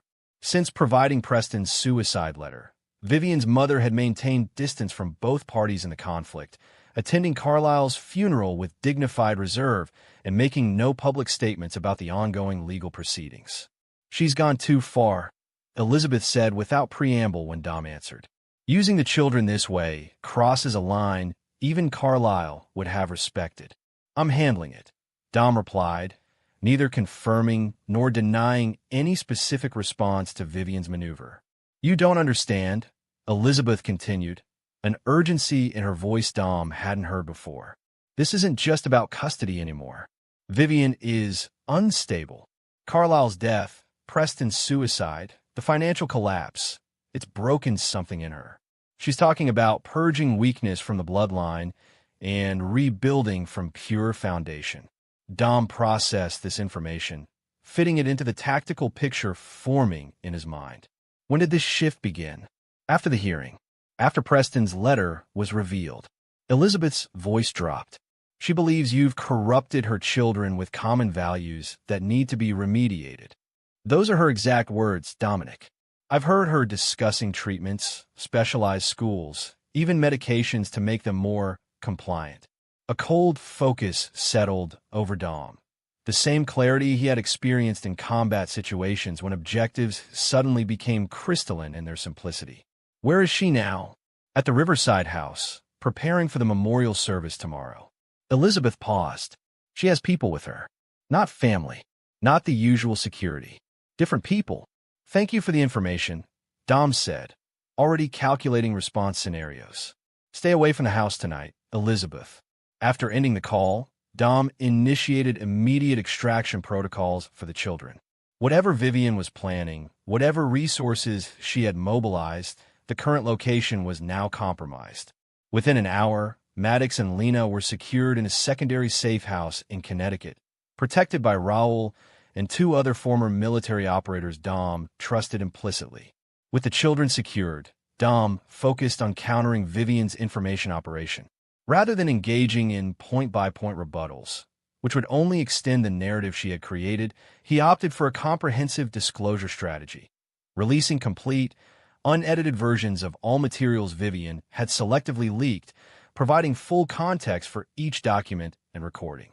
Most powerful was the complete audio of the security drills, where the children could be heard asking thoughtful questions, suggesting improvements to protocols, and even joking about Dad's safety obsession, with the comfortable familiarity of a family routine rather than the fearful compliance Vivian's edits had suggested. By midnight, the counter-narrative was gaining traction in specific influential circles. Legal commentators noting the manipulative editing of the original releases, security professionals validating the legitimacy of Dom's protocols, child development experts observing the healthy parent-child dynamics evident in the complete recordings. But Dom recognized this information battle was merely a distraction from Vivian's true objective. Elizabeth's warning about people with her, not the usual security, aligned too perfectly with the property acquisitions near the Montana ranch. Vivian wasn't just fighting a public relations war. She was preparing for an operation. The realization crystallized Dom's next move. Instead of continuing to react defensively, he would force Vivian to reveal her hand by presenting a target too tempting to ignore. "I need to go to Montana," he informed Leona. "Alone. Make sure it's known that I'm heading there to secure additional documentation for the court." Leona studied him with a shrewd assessment of someone who recognized a tactical play. "You're setting yourself up as bait. I'm creating a scenario where Vivian's true intentions will become undeniable to the court," Dom corrected. "If she's planning what I think she is, this ends now." "And if you're wrong?" Leona challenged. "If this is exactly what she wants you to do, then I'll adapt accordingly," Dom replied with the confidence of a man who had navigated far more dangerous scenarios. "But I'm not wrong. Vivian has always had one consistent weakness. She believes her intelligence makes her unpredictable." The next morning, Dom boarded a commercial flight to Montana, making no effort to conceal his travel plans. Through carefully placed information, he ensured Vivian's network would be aware that he was traveling without the children, that he planned to spend only 48 hours at the ranch retrieving materials for the ongoing court case. What wasn't shared through these channels was the extensive preparation Dom had implemented at the ranch during the previous week.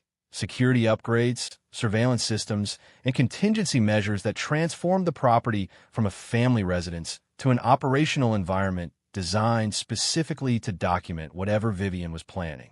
The ranch appeared exactly as they had left it months earlier, a deliberate preservation that would make it difficult for anyone to determine whether the property was regularly occupied.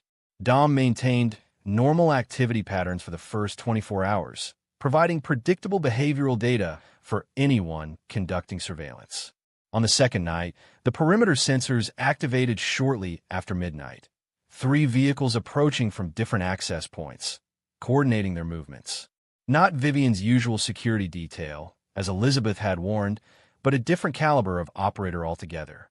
Dom, already positioned in a concealed observation post 200 yards from the main house, watched through military-grade night vision as the team established a perimeter, communicated through hand signals, and began a systematic approach to the house. Their movements were disciplined, their equipment non-standard. Not law enforcement, not military, but private operators with extensive training. When they breached the house, Dom activated the interior surveillance system remotely, capturing every movement as the team searched room by room with efficient thoroughness.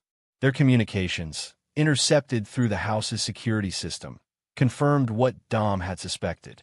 Eagle's Nest clear. No sign of primary or secondary targets. Package 1 not on site. Proceed to contingency. Negative. Hold position. Falcon approaching. Dom recognized the structure immediately. An extraction operation using standard call signs for targets. Primary and secondary targets would be the children. Eagle's Nest was clearly the house. And Falcon, that would be Vivian herself, arriving to confirm the situation before proceeding to whatever contingency plan they had prepared.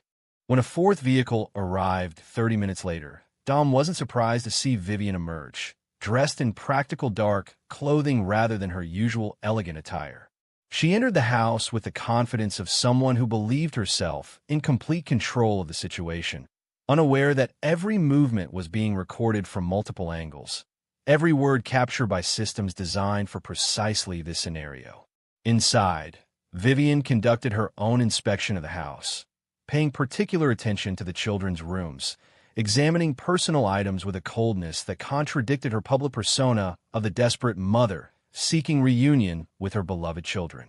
No recent occupation, she said to the team leader who accompanied her. But they've been stockpiling here, medications, preserved food, emergency supplies in the basement. Consistent with the psychological profile, the man agreed, preparing for extended isolation. Where would he take them next? Vivian moved to Dom's office, accessing his computer with a password that should have been unknown to her, revealing another security breach Dom had suspected but not confirmed until this moment. He has property in Idaho, she said, navigating through files Dom had deliberately left accessible. A cabin near the Bitterroot Mountains, completely off-grid. That's most likely where they'd go if they felt compromised here. Timeline for extraction? The team leader asked, his tone suggesting this was an operation that had been extensively planned. 24 hours, Vivian decided. Let the court proceedings continue as scheduled. Once we have the children secured at the wellness facility, the legal questions become irrelevant. The treatment team will document whatever psychological conditions we need to justify emergency intervention. And the father? The question hung in the air, laden with implications. Vivian's expression hardened into something unrecognizable to anyone who knew only her public face. Non-essential to the operation. If he interferes, handle it appropriately. The children are what matter. The Palmer bloodline continues through them. Dom had heard enough.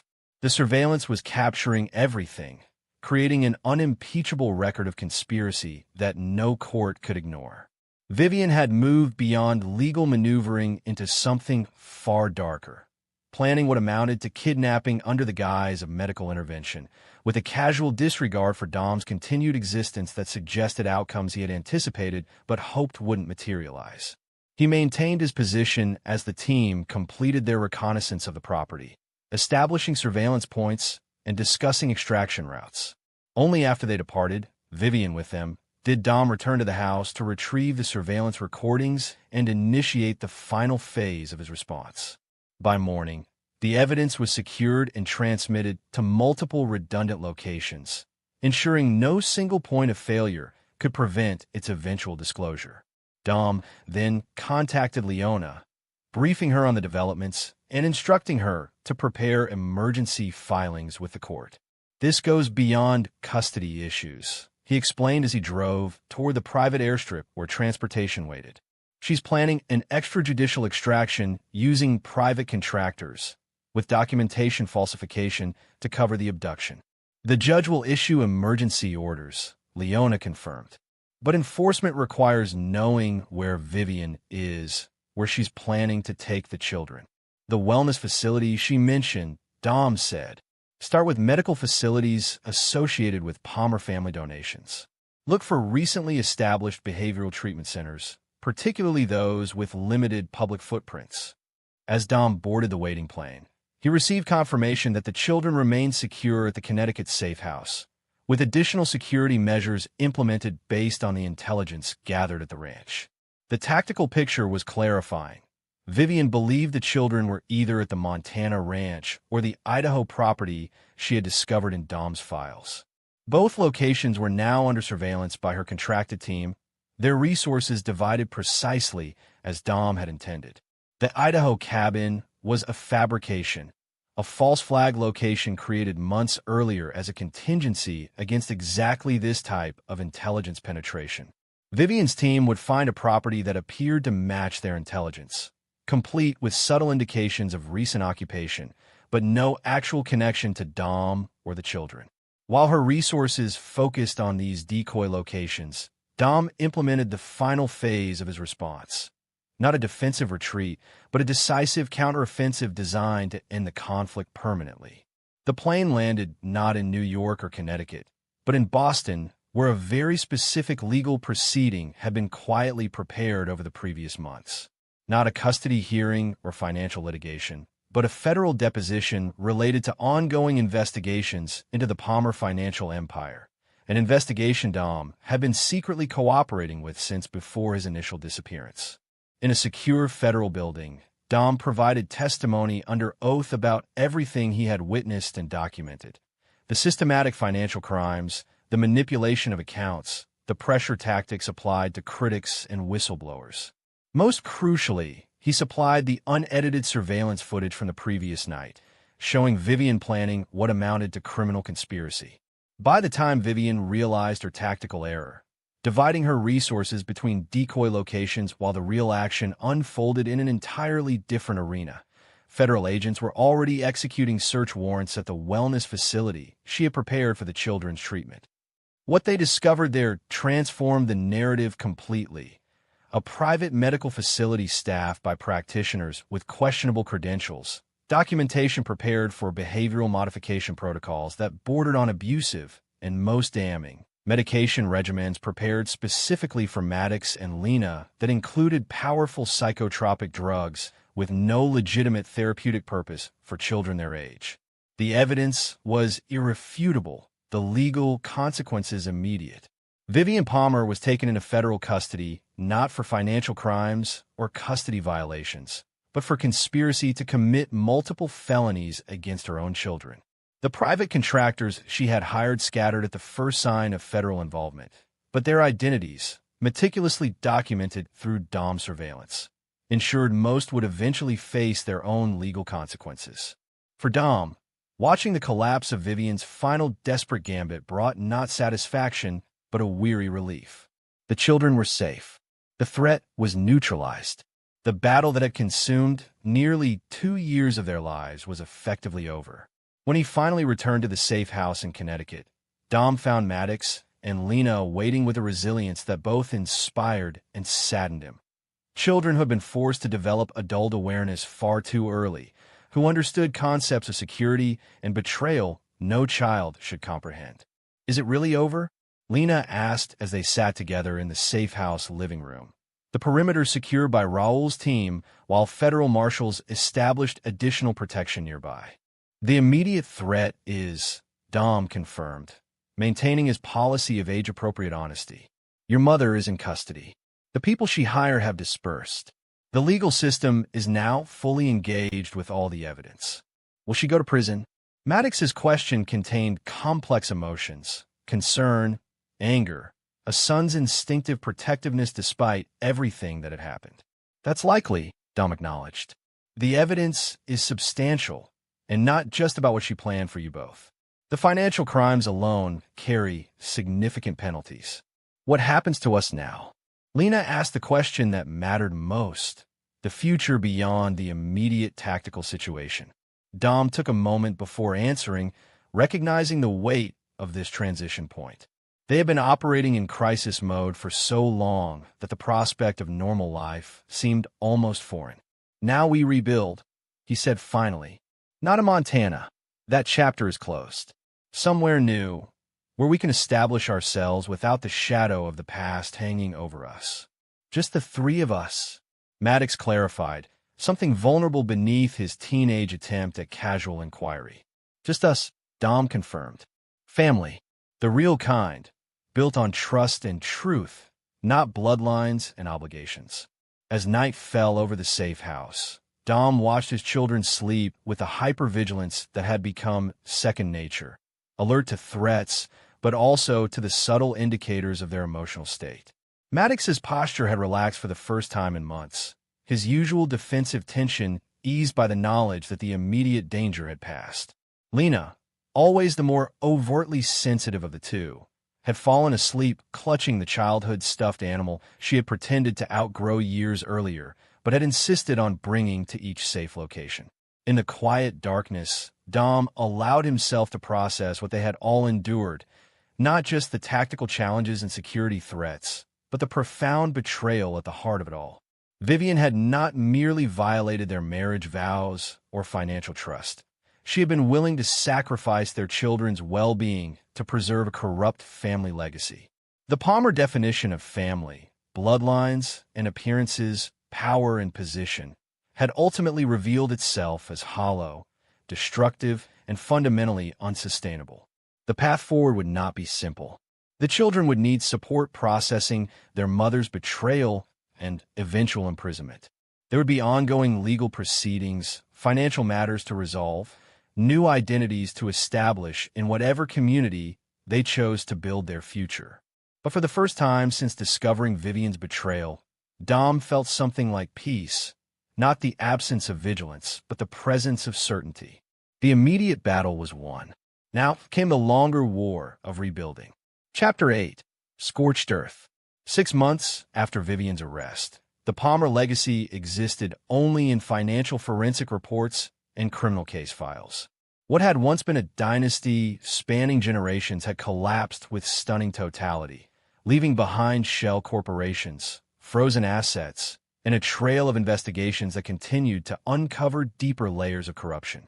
Dom had relocated with the children to coastal Oregon, a deliberate choice for its distance from both the Montana ranch and the Palmer sphere of influence on the East Coast.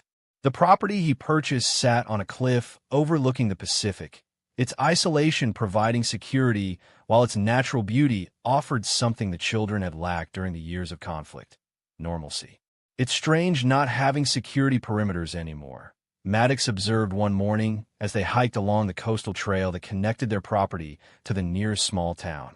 At 16, he had grown 3 inches in the past year, his frame filling out with the dedicated physical training Dom had incorporated into their daily routine. "We still have security," Dom corrected gently. "Just less visible. The threats have changed, so our countermeasures adapt accordingly." The less visible security included state-of-the-art systems integrated throughout the property, regular check-ins from Raul, who had established a fishing charter business in the nearby harbor, and a carefully maintained awareness of their surroundings that had become second nature to all 3 of them. Lena, walking ahead on the trail, paused to examine a tida pool. At 14, She maintained the perceptiveness that had been both burden and blessing during the conflict, but now directed it toward marine biology, a passion that had emerged during their coastal relocation. "Do you think Mom's appeal will work?" she asked without looking up from the starfish she was studying. The question, delivered with casual neutrality, belied its weight. Dom maintained his policy of direct honesty. "No. The evidence is too comprehensive, the charges too serious. The best outcome she can hope for is reduced sentencing in exchange for continued cooperation against remaining Palmer associates." Vivian's trial had concluded 3 months earlier with a 20-year sentence for crimes including conspiracy, fraud, and child endangerment. Her legal team had immediately filed appeals, focusing on procedural issues rather than challenging the fundamental evidence. The appeals process would likely continue for years, providing periodic reminders of a chapter Dom was determined to close definitively. Grandma Elizabeth called again. Maddox mentioned as they continued along the trail. Left another message about wanting to see us. Dom had established clear boundaries regarding contact with any remaining Palmer family members. Elizabeth, having cooperated with authorities and provided key testimony against both Carlisle and Vivian, had been spared prosecution but remained a complex figure in the family narrative, not directly responsible for the worst actions, but complicit through decades of silence. "That's your decision," Dom reminded his son. "I won't prevent contact if that's what you want." "I don't," Maddox said firmly. She knew what was happening. Maybe not everything, but enough. She only helped when it benefited her. Dom nodded, neither encouraging nor discouraging this assessment. The children's relationship with their maternal family was one area where he was determined to allow them complete agency, offering perspective when asked but never directing their conclusions. Back at the house, Dom received an update from Leona that would significantly impact their ongoing transition. The federal asset forfeiture process had concluded for the majority of Palmer holdings, with the court ruling that certain trusts, specifically those established for Maddox and Lena's education and future security, would be excluded from seizure based on Dom's documented non-involvement in the financial crimes. "It's substantial," Leona explained during their secure call. "Not the full Palmer fortune, obviously, but enough to ensure the children will never have financial concerns. College, graduate school, whatever path they choose. Clean money," Dom verified, unwilling to accept any resources tainted by the corruption he had spent years exposing. "Completely." The forensic accountants traced every dollar. These particular trusts were established with legitimate business proceeds, properly taxed and documented. Carlisle apparently maintained certain segments of the family fortune with absolute legitimacy, perhaps as insurance against exactly this scenario. The irony wasn't lost on Dom. Carlisle's paranoid contingency planning, intended to preserve some portion of the Palmer legacy against catastrophe, would now fund the futures of children being raised explicitly to reject Palmer values. That evening, as they prepared dinner together, a family ritual established in their new home, Dom shared the financial update with the children. Their reactions reflected how much they had matured through adversity. Not excitement about wealth, but thoughtful consideration of responsibility. "Does this mean we're Palmers again?" Lena asked, the question cutting to the heart of identity issues she had been processing with the therapist Dom had arranged for both children. "You've always been yourselves," Dom corrected. "Palmer's just a name. What matters is the values you choose to embody." "I don't want anything from them," Maddox declared, his stance on the Palmer connection consistently harder than his sister's. "They can keep their money." "It's not about them," Dom explained. "This is money that would have been yours regardless, trusts established for your future. Accepting it doesn't mean accepting their values or actions." Later that night, after reviewing security protocols and checking the property perimeter, habits Dom maintained despite the reduced threat level, he sat alone on the cliffside deck, watching moonlight reflect off the Pacific. The past 2 years had transformed him in ways he was only beginning to recognize. The military discipline that had always been his foundation remained, but tempered now with a perspective forged through protecting what mattered most when all institutional supports had failed. His secure phone buzzed with a message from an anonymous number, a channel established for specific intelligence sources who preferred to remain unidentified even to him. Federal investigation expanding to Palmer political connections. Names emerging include 3 senators, 2 governors. Prepare for renewed media interest. Dom acknowledged the message with a predetermined code, then sat with the implications. The Palmer collapse was proving to be merely the visible portion of a much larger corruption network, exactly as he had anticipated when initiating his systematic exposure of their activities. The ripple effects would continue for years, potentially reaching the highest levels of power. For Dom personally, this escalation meant reevaluating security protocols and preparing the children for another wave of public attention. But strategically, it represented validation of his original assessment. The Palmers weren't isolated bad actors, but nodes in a system that rewarded appearance over substance, connection over integrity. The following morning brought confirmation of the anonymous tip, breaking news reports detailing federal investigations into political figures with long-standing Palmer connections. Dom monitored the coverage while maintaining the family's normal routine, alert for any specific mentions that might require response. When the children left for their respective activities, Maddox for a local martial arts program Dom had carefully vetted, Lena for a marine biology workshop at the Coastal Research Center. He received an unexpected communication from a former military colleague, now working in federal law enforcement. "They're coming after you next," the message warned. "Not legally. They can't touch you there. But reputation, narrative control. Be prepared for engineered leaks about your military service, specifically Kandahar. They're trying to reframe everything as PTSD-driven paranoia." Dom had anticipated this counterattack, though not its specific focus. His service record contained classified operations that, selectively presented without context, could feed the narrative Vivian had attempted to establish before her arrest. Not illegal actions, but the kind of morally complex decisions required in combat zones where standard rules rarely applied. Rather than retreat into defensive posture, Dom decided on preemptive action.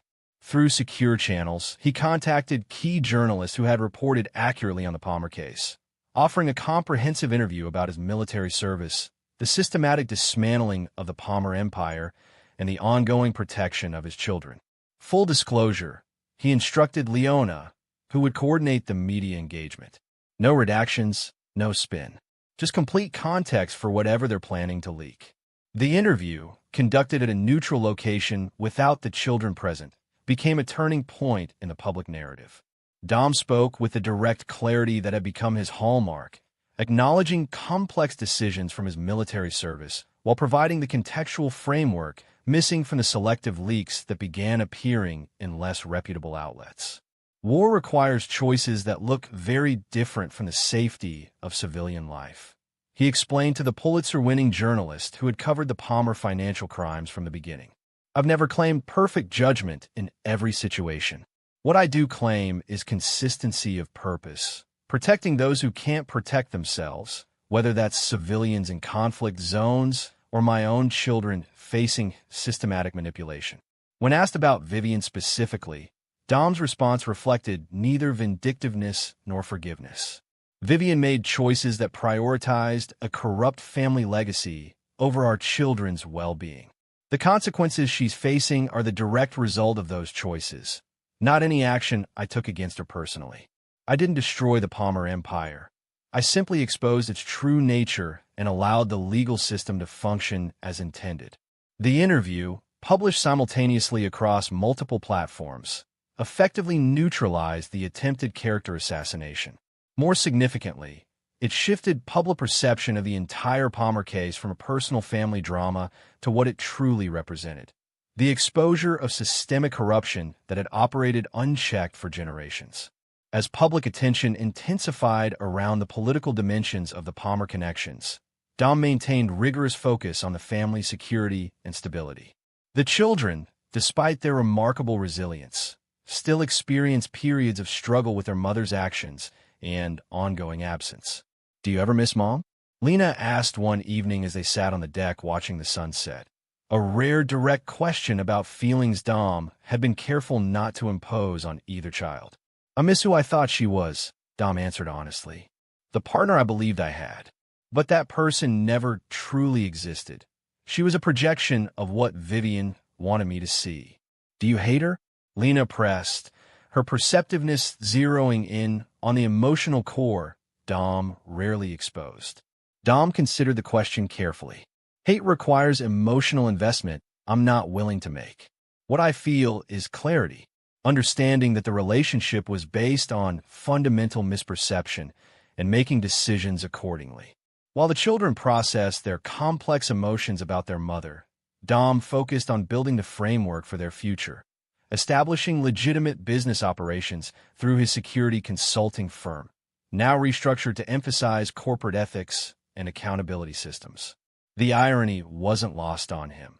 His expertise in identifying vulnerabilities and penetrating defenses, once applied to dismantling the Palmer Empire, now generated significant income helping other organizations prevent similar corruption. 9 months after their relocation to Oregon, as the family settled into something approximating normal life, Dom received information that required another difficult conversation with the children. Vivian, while awaiting appeal proceedings at a federal facility, had attempted to establish contact through an intermediary, a former law colleague not directly implicated in the Palmer crimes. She wants to apologize, Dom explained during a family dinner, presenting the information without editorial comment. Her representative says she's undergone significant reflection and wants to make amends, particularly with you both. Maddox's response was immediate and unequivocal. No, never. Lena, characteristically more measured, asked, "Do you think she's sincere?" "I think she's desperate," Dom replied honestly. "The appeals process isn't proceeding as her attorneys hoped. This may be tactical rather than genuine, an attempt to demonstrate remorse that could influence sentencing reviews. Or maybe she really is sorry," Lena suggested, her capacity for empathy sometimes concerning Dom with its potential for exploitation. "That's possible," Dom acknowledged. "People sometimes achieve genuine insight through consequences. But intention matters less than impact in this situation. The question isn't whether she's sincere, but whether contact would benefit you both." "It wouldn't," Maddox stated flatly. "Nothing she could say would change what she did." "I might want to someday," Lena said quietly. "Not now, but maybe when I'm older." Dom nodded, respecting both perspectives. "That's your decision to make, individually and on your own timeline. I won't influence it either way." This measured approach to the children's relationship with their mother reflected Dom's evolved understanding of his role, not to direct their emotional responses, but to provide the security and stability they needed to develop their own authentic perspectives. The intermediary was informed that neither child wished for contact at present, though Lena might reconsider an unspecified future date. No further attempts at communication came from Vivian directly, though Dom's intelligence network reported she had commissioned a detailed psychological assessment of both children, presumably preparation for eventual contact, or perhaps another legal maneuver.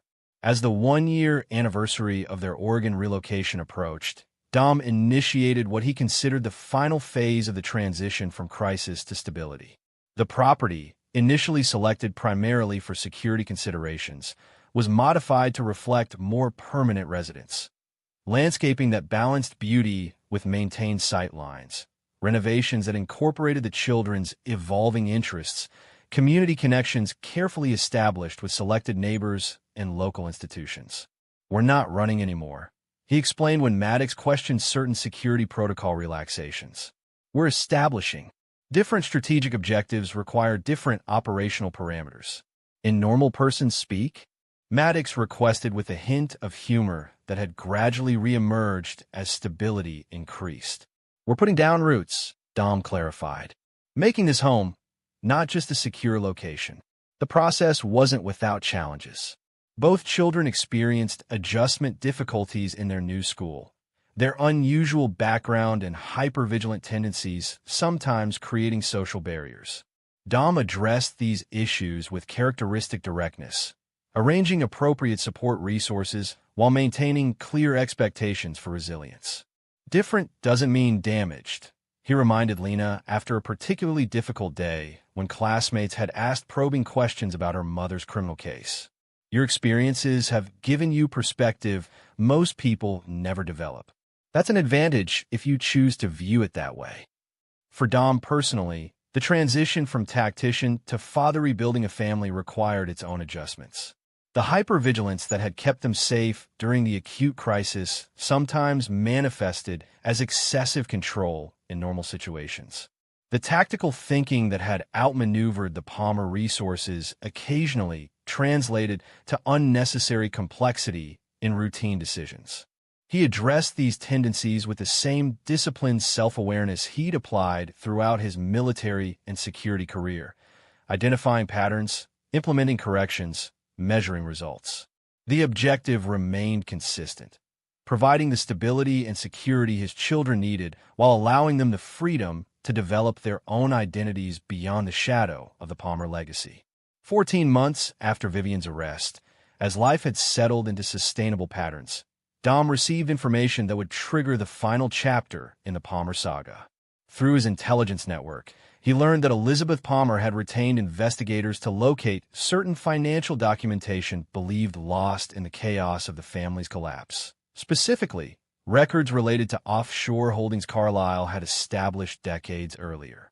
The timing suggested coordination with Vivian's legal team, possibly preparation for new appeals based on previously undisclosed financial information. Dom's sources indicated Elizabeth had discovered the existence of a safety deposit box in Zurich, accessible only to Palmer family members, that potentially contained the documentation she sought. For Dom, this development represented not a direct threat, but a potential disruption to the stability he had established. If previously hidden Palmer assets emerged, the legal proceedings could extend indefinitely, keeping the children tethered to the past he was determined they should transcend. After careful consideration, Dom decided on a final definitive action to close this chapter permanently. Using contacts established during his security consulting career, he arranged a brief, untracked trip to Switzerland, informing the children he needed to address international business matters that couldn't be handled remotely. In Zurich, Dom leveraged identification methods developed during his intelligence-gathering operations against the Palmer Empire to access the safety deposit box Elizabeth had identified. Inside, he found exactly what his sources had suggested: documentation for financial structures established by Carlyle decades earlier, designed to remain undetectable even to experienced forensic accountants. The assets represented were substantial, not the billions of the known Palmer holdings, but significant enough to potentially fund a multi-generational restoration of Palmer influence if properly leveraged. More concerning was the evidence of political connections even deeper than those already exposed, relationships that, if publicly revealed, would destabilize institutions beyond just the financial sector. Dom faced a decision point that would define the final resolution of the Palmer legacy. The tactical operator in him recognized the potential value of this information, both as leverage and as insurance against future threats. The father in him understood that true closure required not just winning the immediate battle, but preventing future wars. After documenting the contents thoroughly, creating redundant records secured through his most trusted contacts, Dom arranged for the original materials to be delivered directly to federal investigators, accompanied by a detailed statement providing context and connections to existing criminal cases. This action effectively closed the final avenue for Palmer resurgence, ensuring any remaining assets will be processed through legal channels rather than manipulated through hidden structures. It also removed Dom himself from the equation, placing the information in official hands rather than maintaining it as personal leverage. Upon returning to Oregon, Dom found the children engaged in their normal activities. Maddox preparing for a regional martial arts competition, Lena designing experiments for a marine science project. Their lives had acquired the rhythm and purpose that had been the ultimate objective of everything Dom had done since discovering Vivian's betrayal.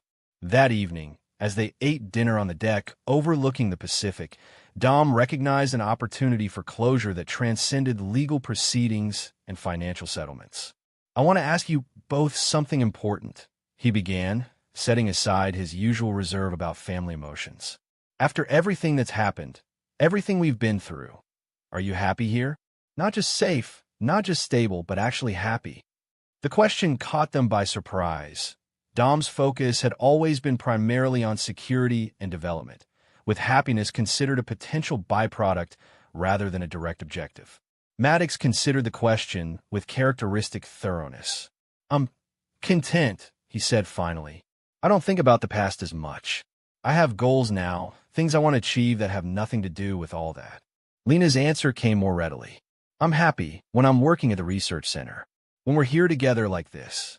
I still have bad days when I think about Mom, but they're getting less frequent." Dom absorbed their responses, measuring them against his own definition of success. Not perfect happiness, that was never the realistic goal, but functional wholeness. The ability to acknowledge the past without being defined by it. The capacity to build future aspirations independent of trauma responses. "There's one more thing I've been considering," he continued. "A change I wanted your input on before proceeding." The children looked at him expectantly, accustomed to Dom's careful deliberation before major decisions. "I've been thinking about our name," he said simply. "Not changing it entirely, but modifying it. Creating something that acknowledges our history while establishing our own identity going forward." The proposal sparked immediate interest. Names had significance beyond mere identification.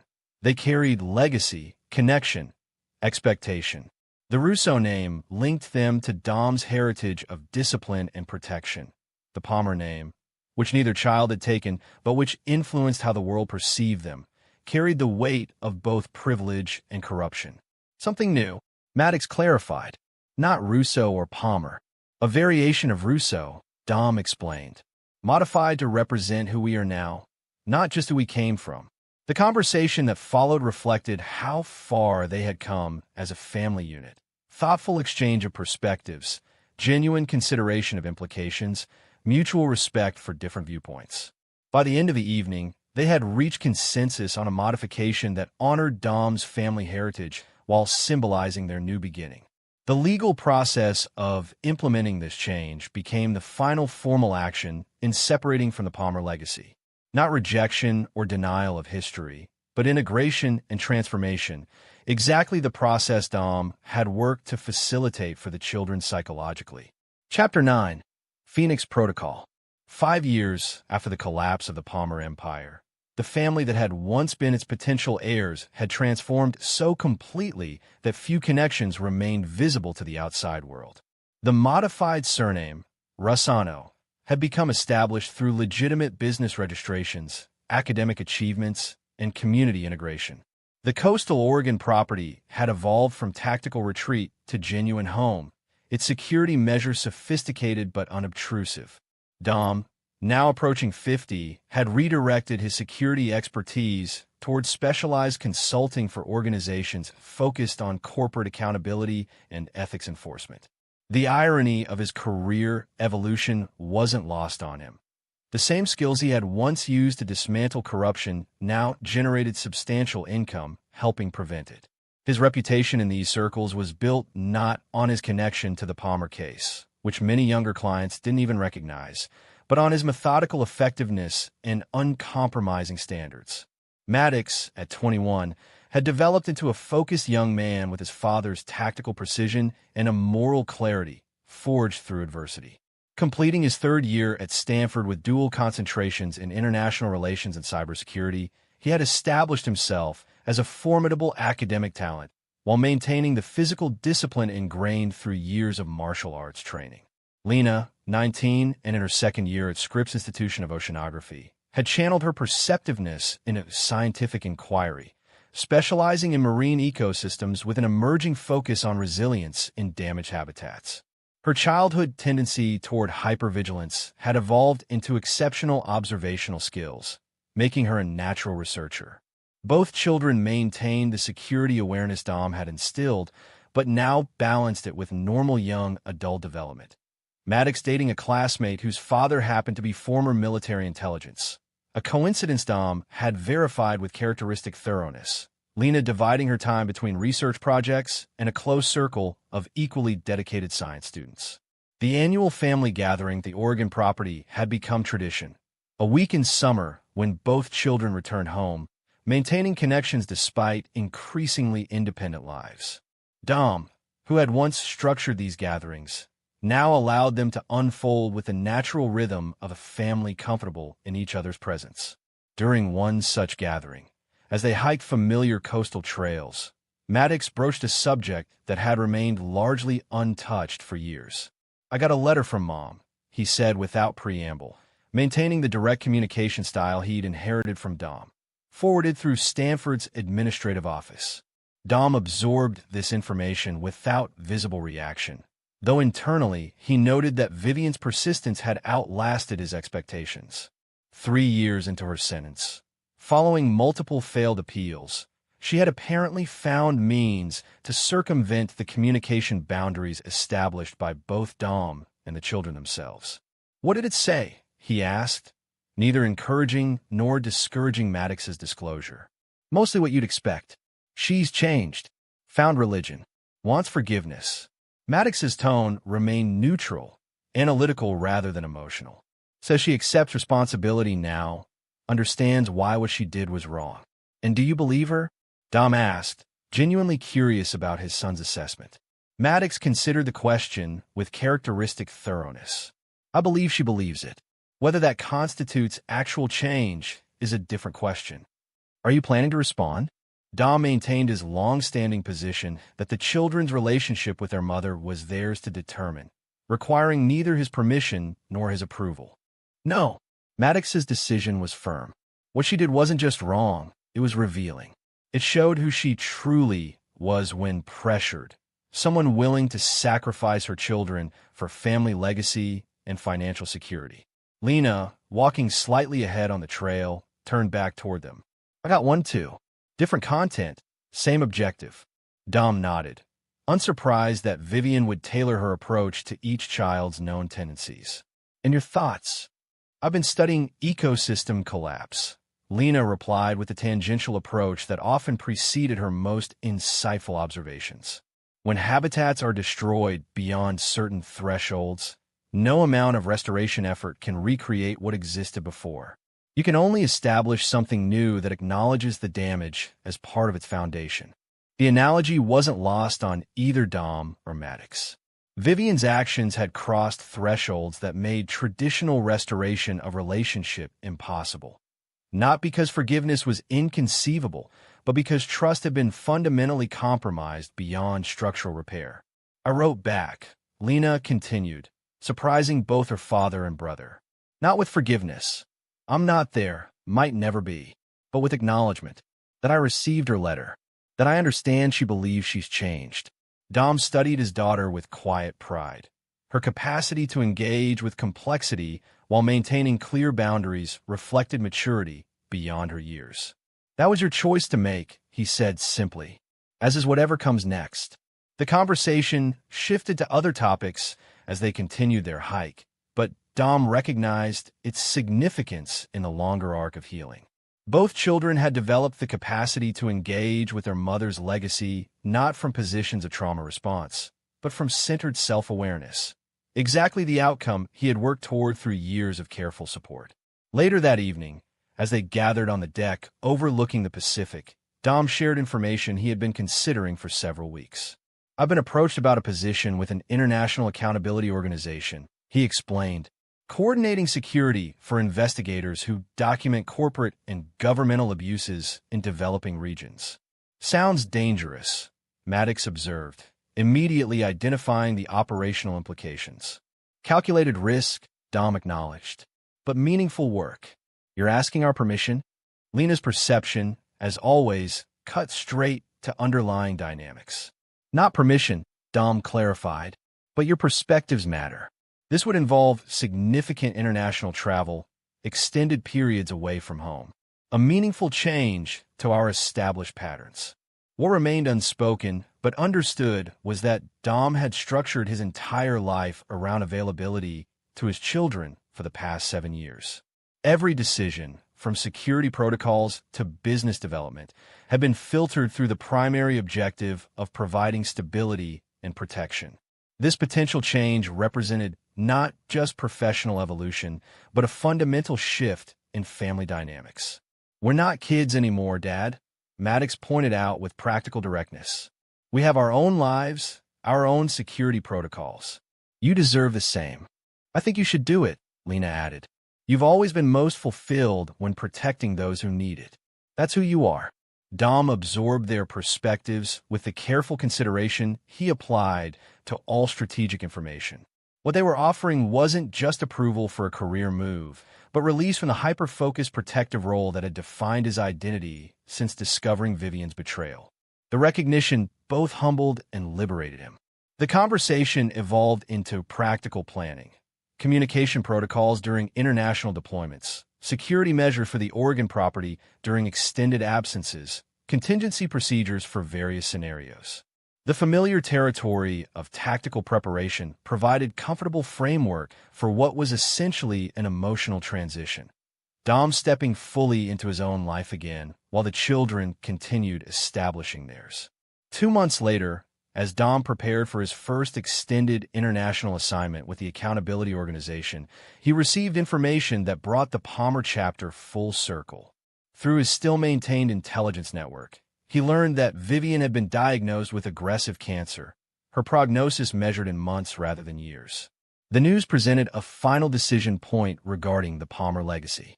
Dom's immediate tactical assessment identified multiple approaches, from completely shielding the children from this information to facilitating direct contact before opportunity was lost.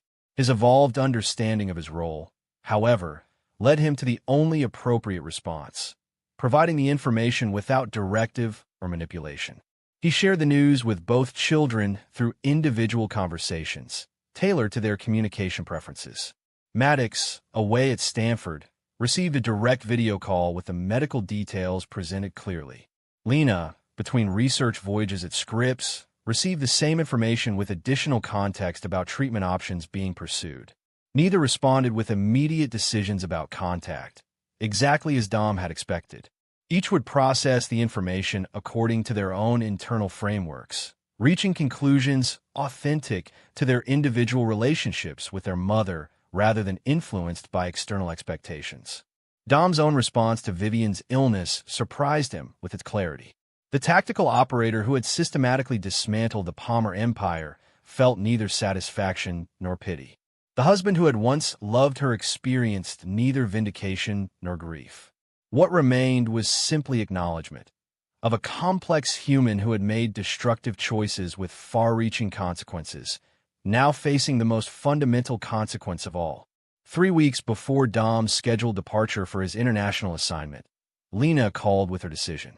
She would visit Vivian at the medical facility where she was receiving treatment, not with expectations of reconciliation, but with willingness to provide human connection during final stages. Maddox, maintaining his position of complete separation, supported his sister's choice while declining to participate himself. Dom, recognizing the significance of Lena's decision, offered to accompany her, not to influence the interaction, but to provide support before and after. His daughter's response reflected her growth into adult independence. "I need to do this myself," she explained. "Not as a Palmer, not as your daughter, but as myself. As Lena Rossano, making my own choice about closure." When Lena returned from the visit, she shared only what she felt necessary. That Vivian was indeed failing rapidly, that their conversation had been brief but substantive, that no dramatic reconciliation had occurred, but mutual acknowledgement had been possible. Dom respected her boundaries, neither pressing for details nor offering interpretation of the experience. Vivian Palmer died 6 weeks later, while Dom was deployed in Southeast Asia, documenting security protocols for investigators tracking labor abuses. The notice came through Leona, who had maintained certain monitoring functions even as the Palmer case receded into legal history. Dom arranged immediate communication with both children, assessing their needs remotely through secure channels. Maddox, characteristically, processed the news with analytical detachment, acknowledging the significance while maintaining emotional boundaries long since established. Lena experienced more complex responses, Not grief for the mother she had lost years earlier through betrayal, but recognition of the finality that death imposed on any potential future healing. When Dom returned from his assignment 3 weeks later, the family gathered at the Oregon property for what he recognized as the true conclusion of the Palmer chapter. Not to mourn Vivian, that relationship had been processed years earlier, but to acknowledge the definitive closure her death represented. As they sat together on the cliff overlooking the Pacific, watching sunlight transform the water into hammered gold, Dom reflected on the journey that had brought them to this moment. From the brutal confrontation at the Palmer reunion to the systematic dismantling of a corrupt empire. From tactical operations driven by righteous fury to the measured reconstruction of family built on truth rather than obligation. To closure, he said simply, raising his glass in the only acknowledgement of Vivian's passing any of them required. To moving forward, Maddox added, his expression reflecting not happiness exactly, but settled purpose. To who we've become, Lena completed her scientific finding the most accurate assessment of their collective journey. The sun continued its descent toward the horizon, painting the sky in colors no Palmer painting had ever captured despite generations of collected art. Dom watched his children, now adults with lives of their own, and recognized the completion of his most important mission. Not vengeance, though that had been necessary. Not protection, though that had been foundational. But transformation, the systematic replacement of corruption with integrity, manipulation with honesty, obligation with choice. The Palmer bloodline continued through Maddox and Lena, but the Palmer legacy of appearance over substance, power over principle, had been definitively broken. In its place stood something entirely new, a family defined not by inheritance or name, but by conscious choice and earned trust. As darkness settled over the Pacific, Dom Rossano, once Dominic Russo, briefly the destroyer of the Palmer Empire, now simply a father who had fulfilled his most sacred duty, felt neither triumph nor regret, only completion. The mission was accomplished. The future belonged to what they would build next. And there you have it. Another story comes to an end. What did you think? I'd love to hear your thoughts in the comments below. If you enjoy this story, consider joining our community by subscribing. It means the world to us. For more stories like this one, check out the recommended videos on screen. And I'll see you there.